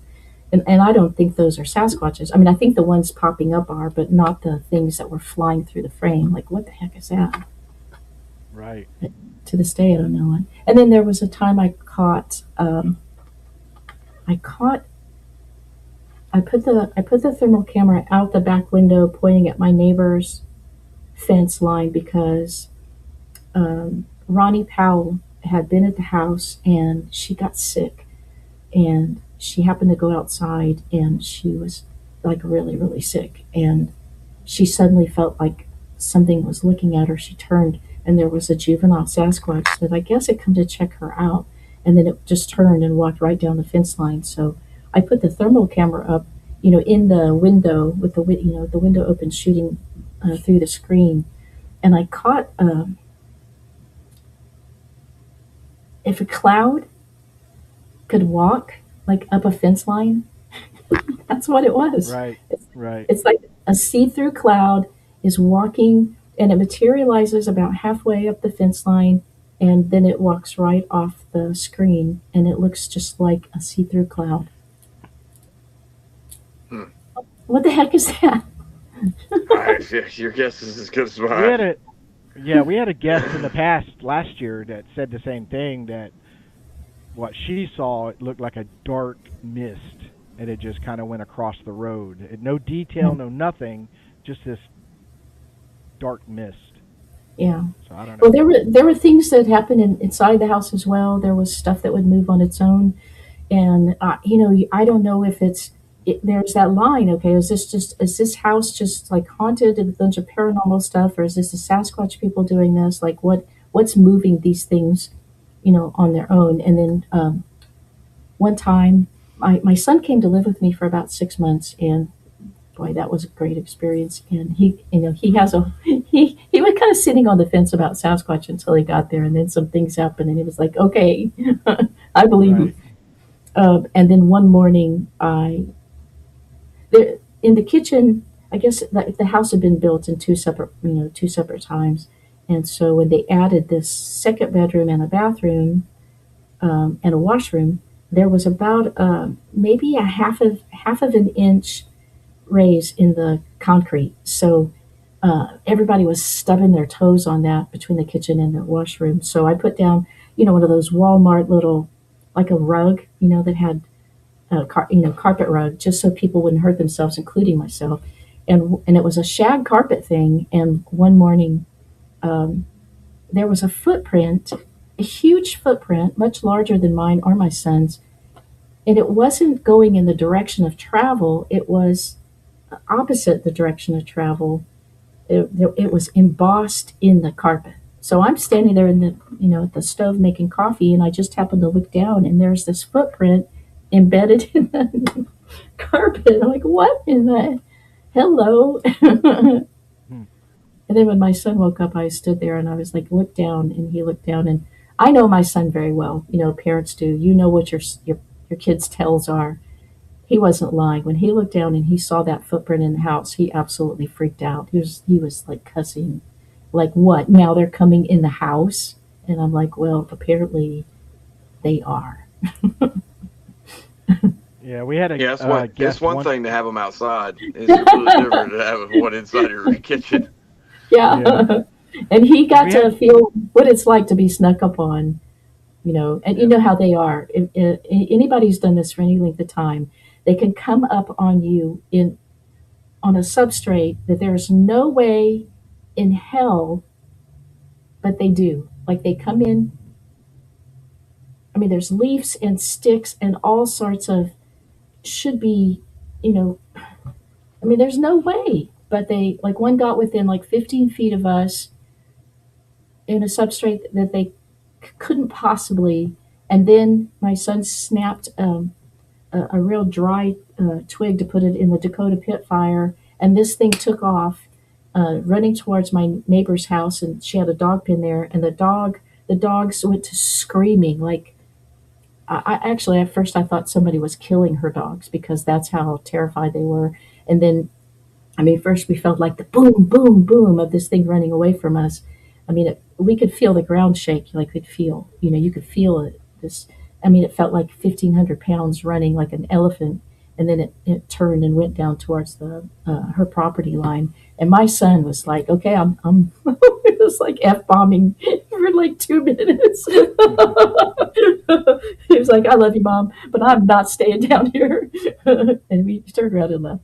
So he became a believer that night. He said, "What in the world is in Kentucky that could sound like an elephant running away from you and run with that much speed? Like there's just no such thing." So Right. cool experiences. Well, like And I was get the only thing I could think of earlier when you were talking about the outhouse. So seeing one from the outhouse, I'm like, that's an easy way to clear your bowels. Seeing a Sasquatch while you're out in an outhouse. Yeah, yeah. I don't have a filter, so if I if Yeah. I think it, I'm going to say it. But I mean, yeah. I'd be a No, little bit no. worried about coming out of there. Oh, I just can't imagine being a child and seeing something poke its head around and look at you while you're in there. Like, how terrifying would that be? And the distance. Oh yeah. I know where the outhouse was, and it was probably only like maybe 20 or 30 feet from the house. But when you're a kid, well, when stuff is going on, you're camping and you're on an expedition, and the next tent is 25 feet over. When these things are walking around your tent or playing with your rainfly or your zipper or whatever or breathing heavy, man, that tent feels like forever away. Like you feel real like alone. Big, Bigfoot with privacy issues. Yeah. yeah. Yeah. I have a safe space, buddy. And that No happened such on thing. that happened on an expedition where some Sasquatch literally started unzipping a tent. Like they were doing that. They Hmm. were doing that. Yeah, they were very brazen. There's a place in Colorado, the wildest expedition I've ever been on, where they kept us awake all night because they were running through the camp, like literally stomping, running through the camp. I mean, you would just they'd come through, and then you just kind of start like the adrenaline would just start leaving, and you're just about to fall asleep, and here they would come again. They would start with wood knocks and then talking to each other, and then they'd come racing through the campsite again. Never went to Yeah. sleep. One of those nights I never went to sleep. Crazy. And we got that recorded on audio too, which was very cool. Kind of reminds me of an interview Brian King Sharp did last year, or maybe longer. I don't know. Where this guy was telling the story where, let's just put it this way, he had relations with a Bigfoot, where it unzipping came in his tent. Really? It is. What? Yeah. If anybody, I'm telling you, go to Brian King Brian Sharp's page. actually did that interview? He did the interview, and I understand why, because it was the most entertaining interview I'd ever seen. I mean, it just enthralls you. Oh, You're wow. like, I can't believe this guy is telling this story. It's unbelievable. But I understood why Brian did it, because it's so off the wall, and it got a ton of views.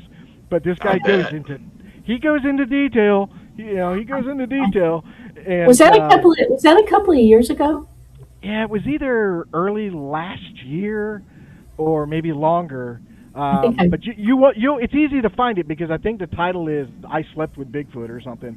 But it's crazy. It is really crazy, and but so entertaining. I called him. I called Brian. I said, "Dude, I get it why you did that, because that was entertaining. It was entertaining." So wow, poor dude. yeah, poor guy. Yeah. Wow. Yeah. Yeah. Oh, well, and there I've led expeditions where I in Texas, and I tell women, if you're going to be on your menstrual cycle, you probably don't need to stay in base camp. You need to just get a hotel room, because Yeah. unless you're totally okay with having a whole lot of activity around your tent. And if they're newbies, I'm like, no, you need to stay in town. Come do all this night stuff and do all this stuff, but when it comes time to sleeping here, go stay at a hotel. Yeah, well, me and Johnny come from a hunting background, and we'd say that at anything, even if it's just regular hunting. If your spouse goes Yeah. hunting with you, during that period of time, it's not a good idea to go out Yeah. there, especially in Florida. Don't go swimming in the ocean if that's that time because you may create some problems. Yeah. Um, Horrible but thought. I had an incident a few years ago where something came in my camp, and I have a pretty large tent. It's a 6.5 feet tall, 13 by 9. It's a pretty big tent, and something while I was sleeping came in and rubbed the roof from one end to the other. Just walked around and rubbing the roof. I've never had anything open or attempt to open because that would not be good because I do go armed. I never go in the woods unarmed. So it wouldn't be good. And God forbid it's a vagrant or somebody or some kind of feral guy because I'll treat them Yeah. the same. Yeah. Well, I mean, anybody who walks into anybody's tent at night is literally taking their life in their hands. Yes. Yeah, it's Yes. definitely not a good idea. One of the times we're about to go out to our main group research area out in East Georgia where we had our sightings, and me and one of the guys, he's never seen one before. This is probably the first time that he actually kind of, started to really get the feel for what was going on. His name's Hank. But we drove out there and it was just me and him. And my idea was, there's it's a big pipeline clearing out there, right? Mm. And usually we kind of camp on that pipeline clearing. I was like, dude, you and I need to get like back in this little, I don't want to be out in the middle of the open. I want to make it to where they have to come in close if they want to see us. So we parked in this little area and we're all, we're surrounded by trees and everything. He goes to bed and I go to bed and I'm sleeping in the passenger side of my vehicle and I am just about to fall asleep. And I hear whack right on the side of the driver's side of my door. And I turn my phone on and I'm recording. Nothing else happened. I eventually go back to sleep. I get up the next morning and I tell Hank, I'm like, hey, dude, right before I went to sleep, something slapped that side of the door. And him and I were looking around and he found it. It was actually almost on the bottom panel at the very bottom of the door, a handprint, like much bigger than his or mine. So what I assume probably happened is probably came up on all fours and then slapped it like that. And that was the first time that he was really like, well, dude, there's something out here, But we've had other times out there where I think they're pretty much out there every time we go there, but they're not interacting because one of the last times we went out there together, I left a GoPro inside the camp and there was walking around, stick breaking, all kinds of other stuff. But the whole time we were there, the whole 3 days we were there, we never had anything happen, So just because you're not having interactions doesn't mean they're not watching, So I've gotten where now I try to leave out several cameras, hoping they'll come in even if they don't interact. Yeah. I'm sorry. No, it's all right. My sinuses are draining. Wow. Yeah, a lot of times they'll wait till the very last day of the expedition and then all hell will go, break loose. Right. Do you still go out with the BFRO a lot? Since I've taken care of my mom, I really haven't been able to do much. I led an expedition.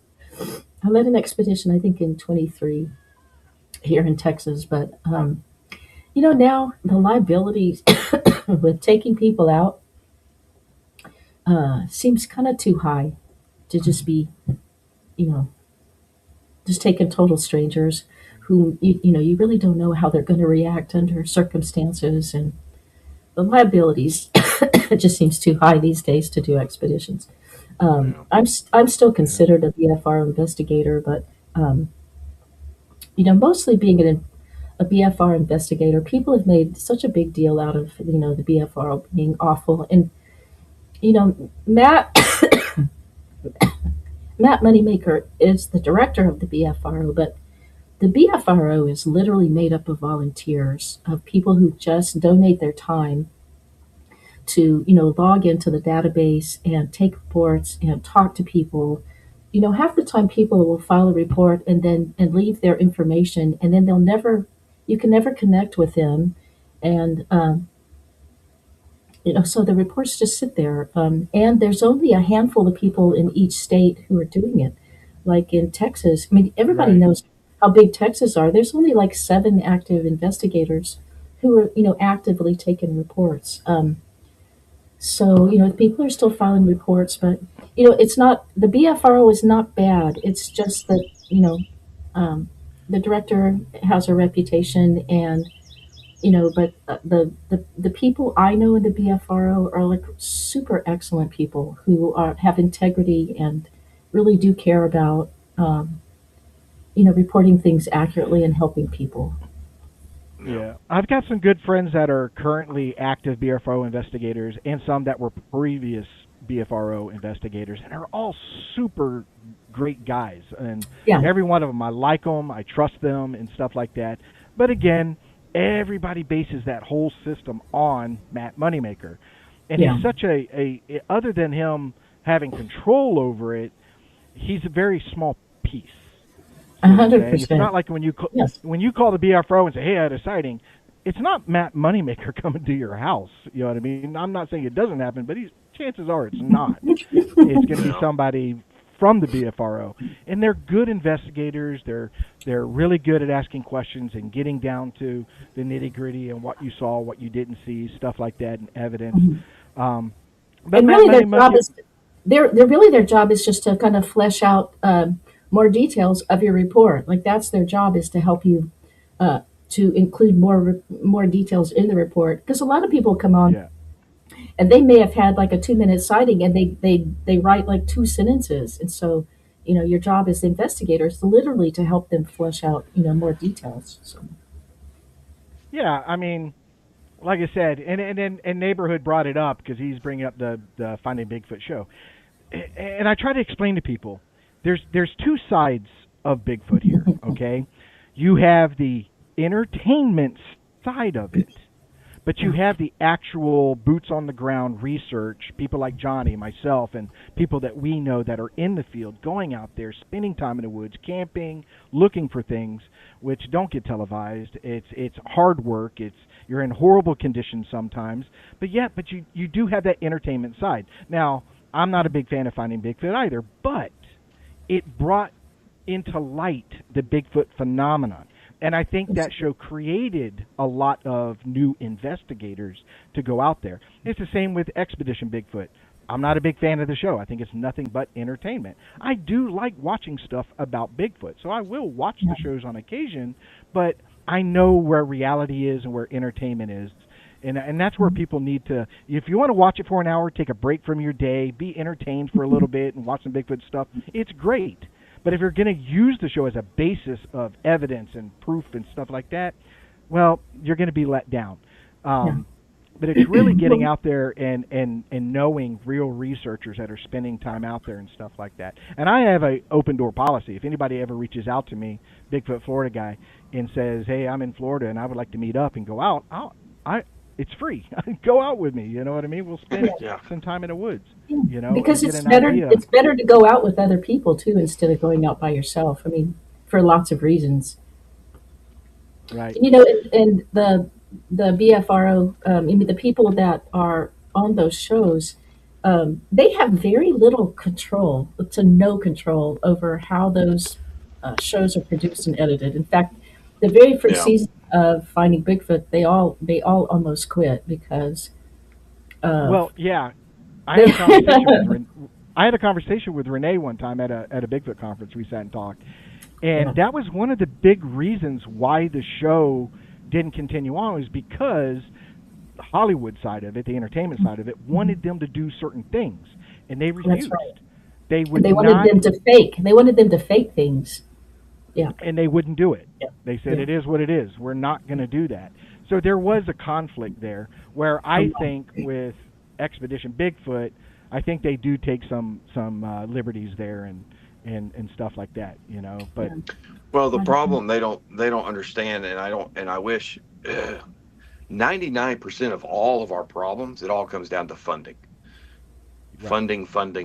Because there's a lot of people, there's only one way to do this type of research, pretty much. And that is the way Sybilla and I'm telling you right now, private property. You find you 100%. I enjoy going. I go to a bunch of different areas also. I go and I try out new spots where there has been reports, and I'll go off with somebody who's got, just go check a new spot out or whatever. But if you're really trying to get solid evidence, if you've got a habituation site, that's it. You've got It's the only one. 90% of the battle finished right there. But the problem is these networks, they don't want to take a team and fund it for 2 years and have two people Right. out there 7 or 5 days a week and then rotate like you should be doing.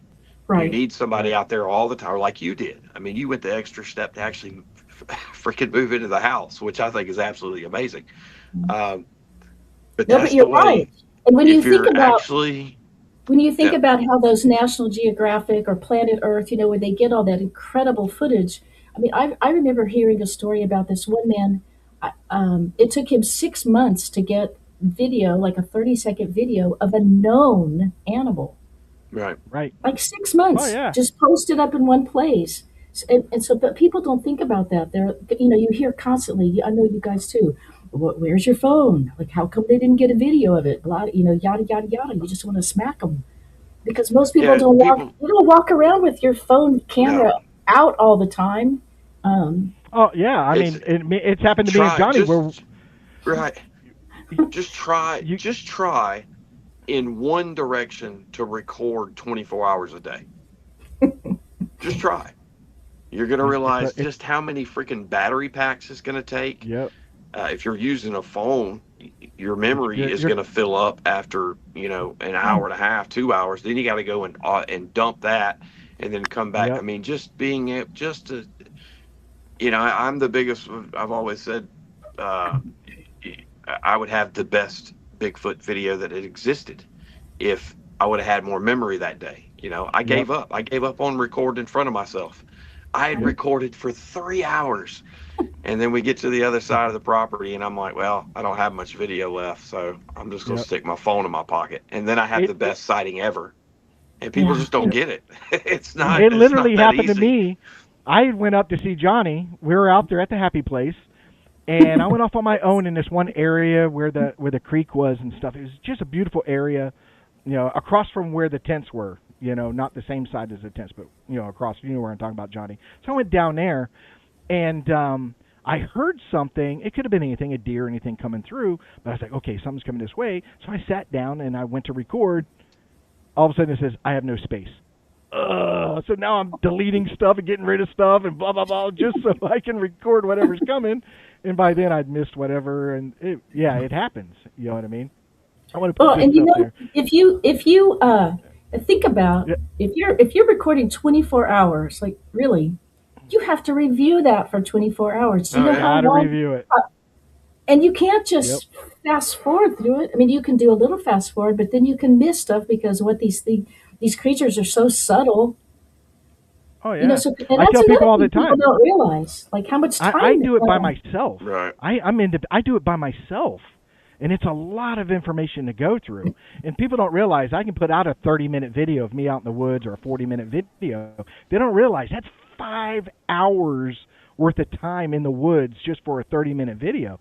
And so I always tell people, go through it. If you see something, screenshot it, send it to me. I need more eyes because I do it all by myself.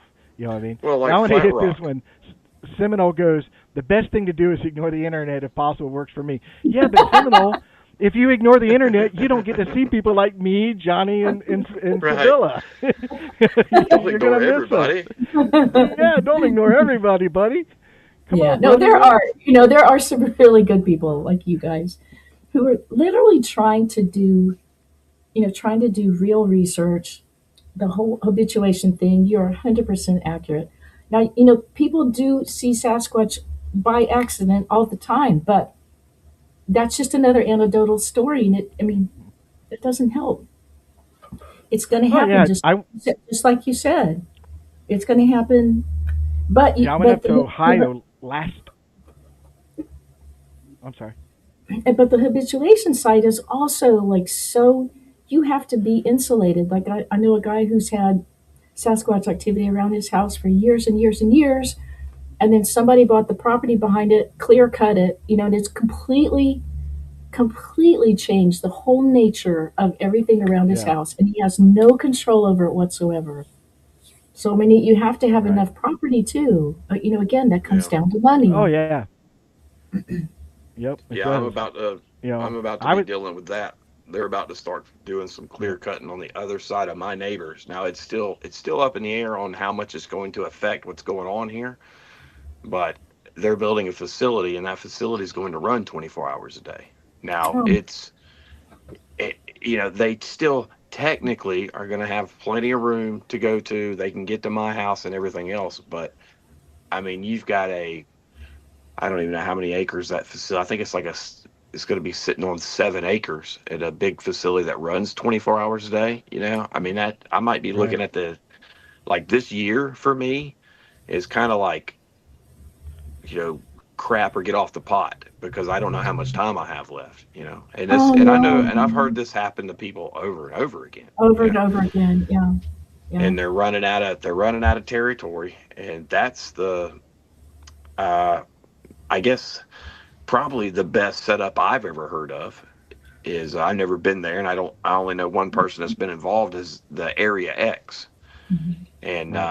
that project they got out there, and apparently that's a lot of acreage Acreage. surrounded by a lot of acreage. But then again, you have to have the money and the means to buy the equipment. There's very few people that can afford to do this.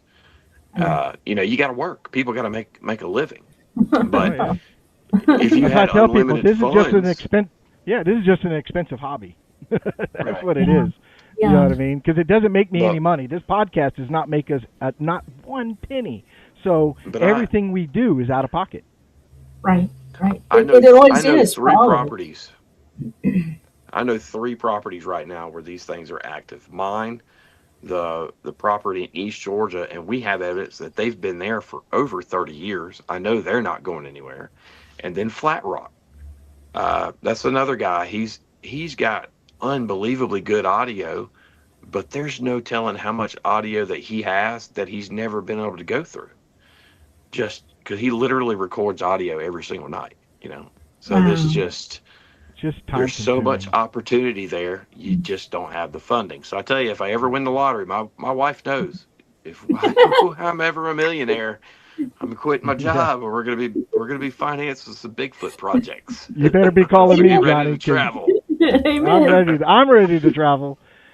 So let's get into some Q&A. If anybody in the chat room has any questions, because I've got to get out of here by 7 because I got to start getting ready for work. But Aw. if anybody's got any questions, put it in caps, and we'll put it up there and give whoever the questions directed towards an opportunity to answer it. We may not be able to get to everybody, guys, because like I said, I got to be out here by 7. But put it in caps so Oh, I see it. come on, Richard. What is there, like 6 people watching? Oh, dude, we were as high as 24, and we're at What? 17 right now. Yeah, we're as What? high as 20. Yeah. Oh, That's So look great. out. right now we're just under 20, but we were as high as 24. So Yeah, I can't see it's that on my end. I wish I could. I'm on my not a phone. question, but a statement. Hey, hi Patrick. Oh, so good to see you. Yes, I'm doing well, thank you. And Mom is too. Like she's hanging in there. Thank you for asking. Yeah. Let me get Terry's up here because I did. Hey Terry, I did start to go back to, and I have put it up a couple times, but um, Oh, he he asked wants to about know, mind have speak. you had it correct? Yes. Mine didn't show up as mind speak. This is going to sound really weird, but it was more like I got a visual, like a little visual audio, video. I know that sounds really weird, but it was myself and two other BFR investigators, two women. We were on, this was, we were in Tennessee, and we just would sometimes do this thing where we put our backs together and we close our eyes and you kind of send your awareness out. You just open up your awareness. And I got hit with this visual.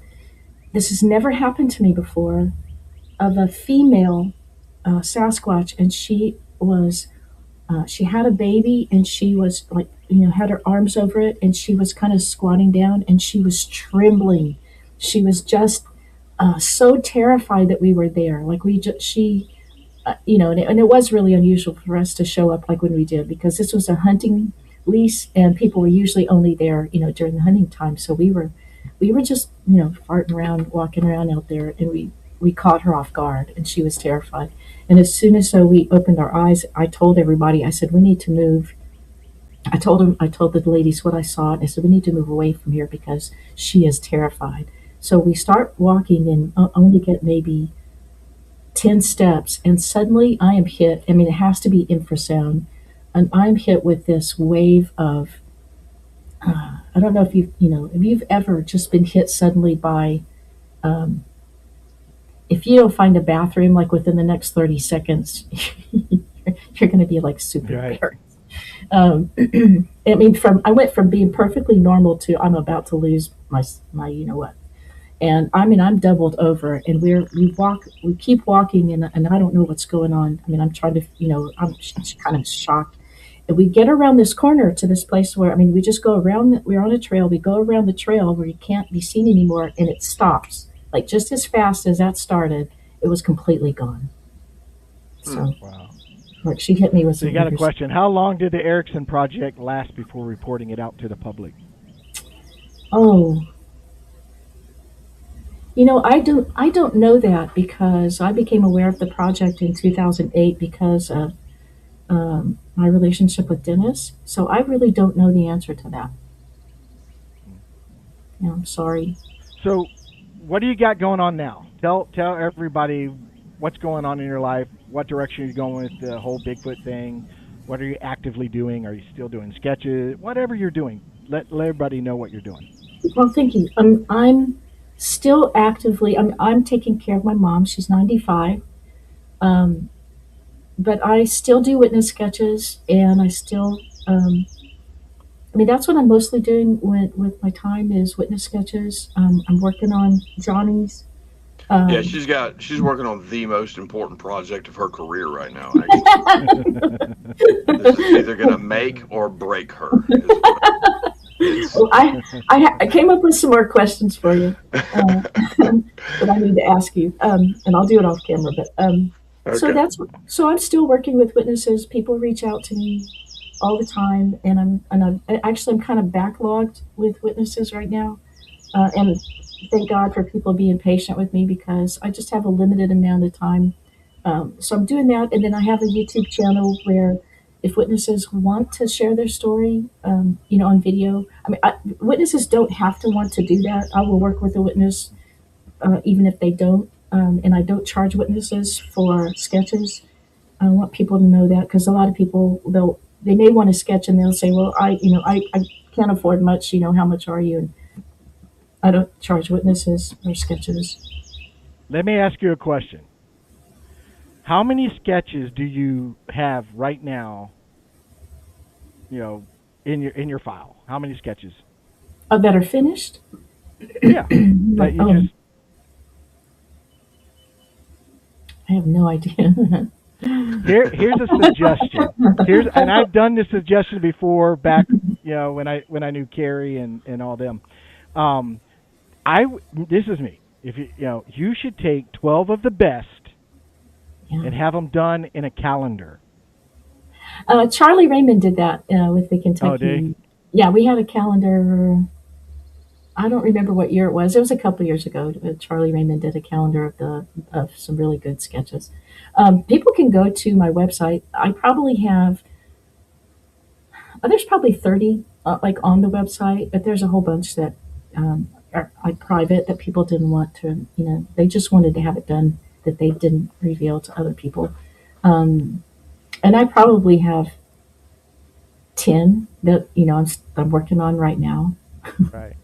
Well, I'm just saying it could you could use it to bring in a little bit of income to compensate or whatever if you wanted to Yeah. sell them for like $10 a piece or something Well, like that, or they're great to make the calendars, and if you do a Bigfoot conference or something. It's pretty neat. You don't have to I say whose encounter it was or anything like that. You just give it a month. Well, I and do, then I do sell when I do go to conferences. I do have, I do those tumblers, the stainless steel right. ones that have. Then I put Sasquatch or Dogman or Mothman or whatever. And I do have some of those on my website. If they go to the store, people can order a custom one, or there's some. Yeah, it's mostly custom. I do custom stuff there. Um, and my YouTube channel is monetized, so I do make a little bit of money each month from my YouTube channel. Good, Yeah, good yeah, deal. Awesome stuff. yeah. All right. I'm Well, very blessed, and someone said that someone said a really nice comment, and thank you. I appreciate your comment. That's very nice. Yeah, it was what was it, Richard Sybilla? You're a great person. Yeah, thank you so yeah. Is that what it kindly. said? I appreciate that. She's I great I when she's agree. on time. She's great when she's on time. I feel so bad right about. now, right now she's just good. This is the second time. This is literally the second time that has happened to me. My friends from Ohio, they were like, they were waiting for me, and like one of them sent me a text like, "Sybilla, are you going to show up?" And I'm like, "Oh my god!" I mean, because this is the yeah, second time that's happened to me where yeah. I It got. totally. I think the first one that happened to us was Todd Neese. I think he was running Oh, I behind, know and I'm Tom. texting him, dude. We're where are you? He's like, well, I'm doing it. We're live right now, and he's like, oh crap, and then he He's came like on. 2 hours. That's He's what she probably said. 2 or 3 hours. Oh Yeah. crap. Yeah, so I was like, man, oh man, and because Johnny will get with me and say, hey, where's she? I was like, dude, I know I put Eastern on the time. Yeah. You know Oh what I dear. mean? So Yeah, no, I think well, weren't we originally scheduled for like 3:30, right? I think originally. So I put that on my phone, and then so it changed I to. don't know. When Johnny got with me, he gave me a date, and I said, as long as we do it by 5, Yeah, because that gives us an hour and a half to 2 hours, and then I can get ready to go to work and yeah, and I know stuff you like got to that. go. And So I will be. I'm going to be working on Johnny's sketch, and then Johnny's going to come on my show and tell his encounter on my show. So everybody will be able to see the artwork too. And once we're finished with the artwork too, Johnny, you'll be able to put it up here and show everybody too, like on y'all's podcast as well. oh, he will. Awesome. Yeah, He will. yeah, Super The excited crowd about will that. demand it. yeah. In fact, I'm gonna get it. I already know what I'm gonna do. I'm gonna get a big printout and have that put in my office. Seriously. Nice. Well, I always make them high resolution, so you can do that. Awesome. Well, I really appreciate you doing that. And I know that takes a lot of time and a lot of effort. And, uh, Mm, it's a labor. I know for every one of us, it's a labor of love. I just absolutely, I'm fascinated by it and I enjoy doing it. And I know, too. you're the same way. And it's nice. I thoroughly enjoy talking to people who you can tell just really love, have that passion. Real Yep. quick, funny story. So my father told me, I went down to see my father this weekend. Um, he's got Alzheimer's. A couple Mm, weeks ago, he wasn't doing too good. Now he's doing a lot better, but we'd already scheduled going down there on a vacation. Well, he had told me before that they have a friend or a couple that they know that their son is really into Bigfoot, right? And he was super excited to meet me or talk to me or whatever. I'm like, all right, that's cool. Well, I don't know, that was last year sometime. So we meet up for dinner and come to find out it's the same couple and their son. And we're sitting in this restaurant and we're all, getting around, figuring out where we're going to sit. And he just runs over and gets next to me and he's just kind of staring at me. And I'm like, and I don't realize what's going on here, right? And I'm like, all right, so this is where we're gonna sit or whatever. He's just kind of like staring at me like, and his mom looks at me. She's like, the reason why he's sitting there is because he knows that you're a Bigfoot researcher and he's all into it. I'm like, oh, I was told about you. Cool. So him and I started talking. Well, about 10 minutes into it, the mom said, well, actually, all this is because of me. Come to find out, she's the one that was super into it, super interested. That Ah, she made everybody else think it was all about her son trying to get, the kid is I a thought that was huge. funny. And she was Nice. just, both of them were just naming off the different videos and the different stories and everything else. So it was really cool to talk to people, that are that that were Well, had an obvious curiosity. They've never seen one, but they just had that curiosity that they Yeah, picked up along the yeah. way. So yeah, that was it's super cool. nice. I thought that was neat. It All And is. his right. name's Jack, by the way. I don't know Yeah. if he'll be watching this, but Jack, we got you covered, Well, buddy. I'm gonna start. I'm gonna she start will be, emailing you all. evidently. Yeah, yeah, She will be. yeah. She probably knows all about this. She probably already knows all about Sybilla. She's like, of course I know who this is. Yeah, All I'm right. not that big a deal. All All right, right. guys. Thank you All so right. Well, much. well, Well, I keep us thoroughly enjoyed informed. it. You have our email, and if you have anything new or anything exciting, hit us up, man. We'll love to have you back on the show. Okay, ditto. And I'd like to have, Yeah, I don't know if Johnny's going to come by himself or you're going to come too or whatever. I'm happy with either or both. Yeah, yeah. we'll get it I'm figured out. good. Yeah. I'm. My weekends are wide open. It's just Monday Okay, through Friday is kind of difficult, but my weekends are wide open. So if you ever plan or do anything like that, then I'm good to go. weekends. Okay. All right, All right, guys. guys. Well, it Well, was I good to enjoyed have it, and you. I'll talk Thank to you, everybody guys. later. You got it, buddy. Good night, Thanks man. again, Thanks, Sybilla. Sevilla. Thank you. Thank you. Bye bye. Awesome. All right. Yeah, that was. She did great. She's awesome. She's such a sweetheart. Such a Oh good yeah, person. she's super nice. So Great and just let personality, great everybody sense of know. humor. Oh yeah. Oh, she's fantastic. Um, we guys, we have open dates. So if anybody wants to be on the show, you've had an encounter or you have some evidence you want to share, hit us up at SasquatchUnredacted@gmail.com or either on our YouTube channel or email or whatever or Facebook. Hit us up and we'll talk to you and see about having you on the show. Um, working on some other names that you guys all know and I've been friends with for a long time, and it's just always timing that I haven't got them on the show earlier. But I'm working on it. And but if anybody wants to be on the show, give us a holler, give us an email. We'd love to have you. And it's wide open. We'll make it happen. So, and it was good seeing you, Johnny. And Me too, man. look forward to the next show. And take care of the family. And next time. Give us some up to date pictures on the baby. Oh yeah. Yep, yep. Well, you have fun at work tonight. Oh, I will. All right. If it makes you feel any better, I'm on vacation. So yeah. Yeah, that made me feel so much better. Well, actually, one cool thing, they had the air show down in Panama City. Yeah, I That saw was your video awesome. on it. Yeah. Oh, I Yeah. thoroughly enjoyed that. I really did. So that was cool. Anyway, all right, good to go. That's enough yapping. Talk to All everybody right, later. buddy. Richard, I'll see you. I'll talk to you later on this week. You got it, man. All right. All right, guys. Chat room was off the chain today. You guys are outstanding, man. We had some great people, some newcomers. I hope to see you guys again. We do a show every other week. It's not a weekly thing because we do have lives and we do research and we do all these other things going on and stuff like that. But it's so happy to see you guys. I know the time was kind of weird, but man, you guys came out and did your thing. Awesome. This year we're doing some new stuff. Me and Johnny are bouncing some ideas off our heads, and we're going to be doing some other stuff that's more interactive with you guys. So we look forward to that. And I just want to thank you all. You guys, fantastic. People watching and the people in the chat room, just fantastic. And I want to say God bless each and every one of you guys. And we'll look forward to seeing you guys soon. And enjoy this week. Enjoy the weekend, and we'll see you soon. Take care, guys.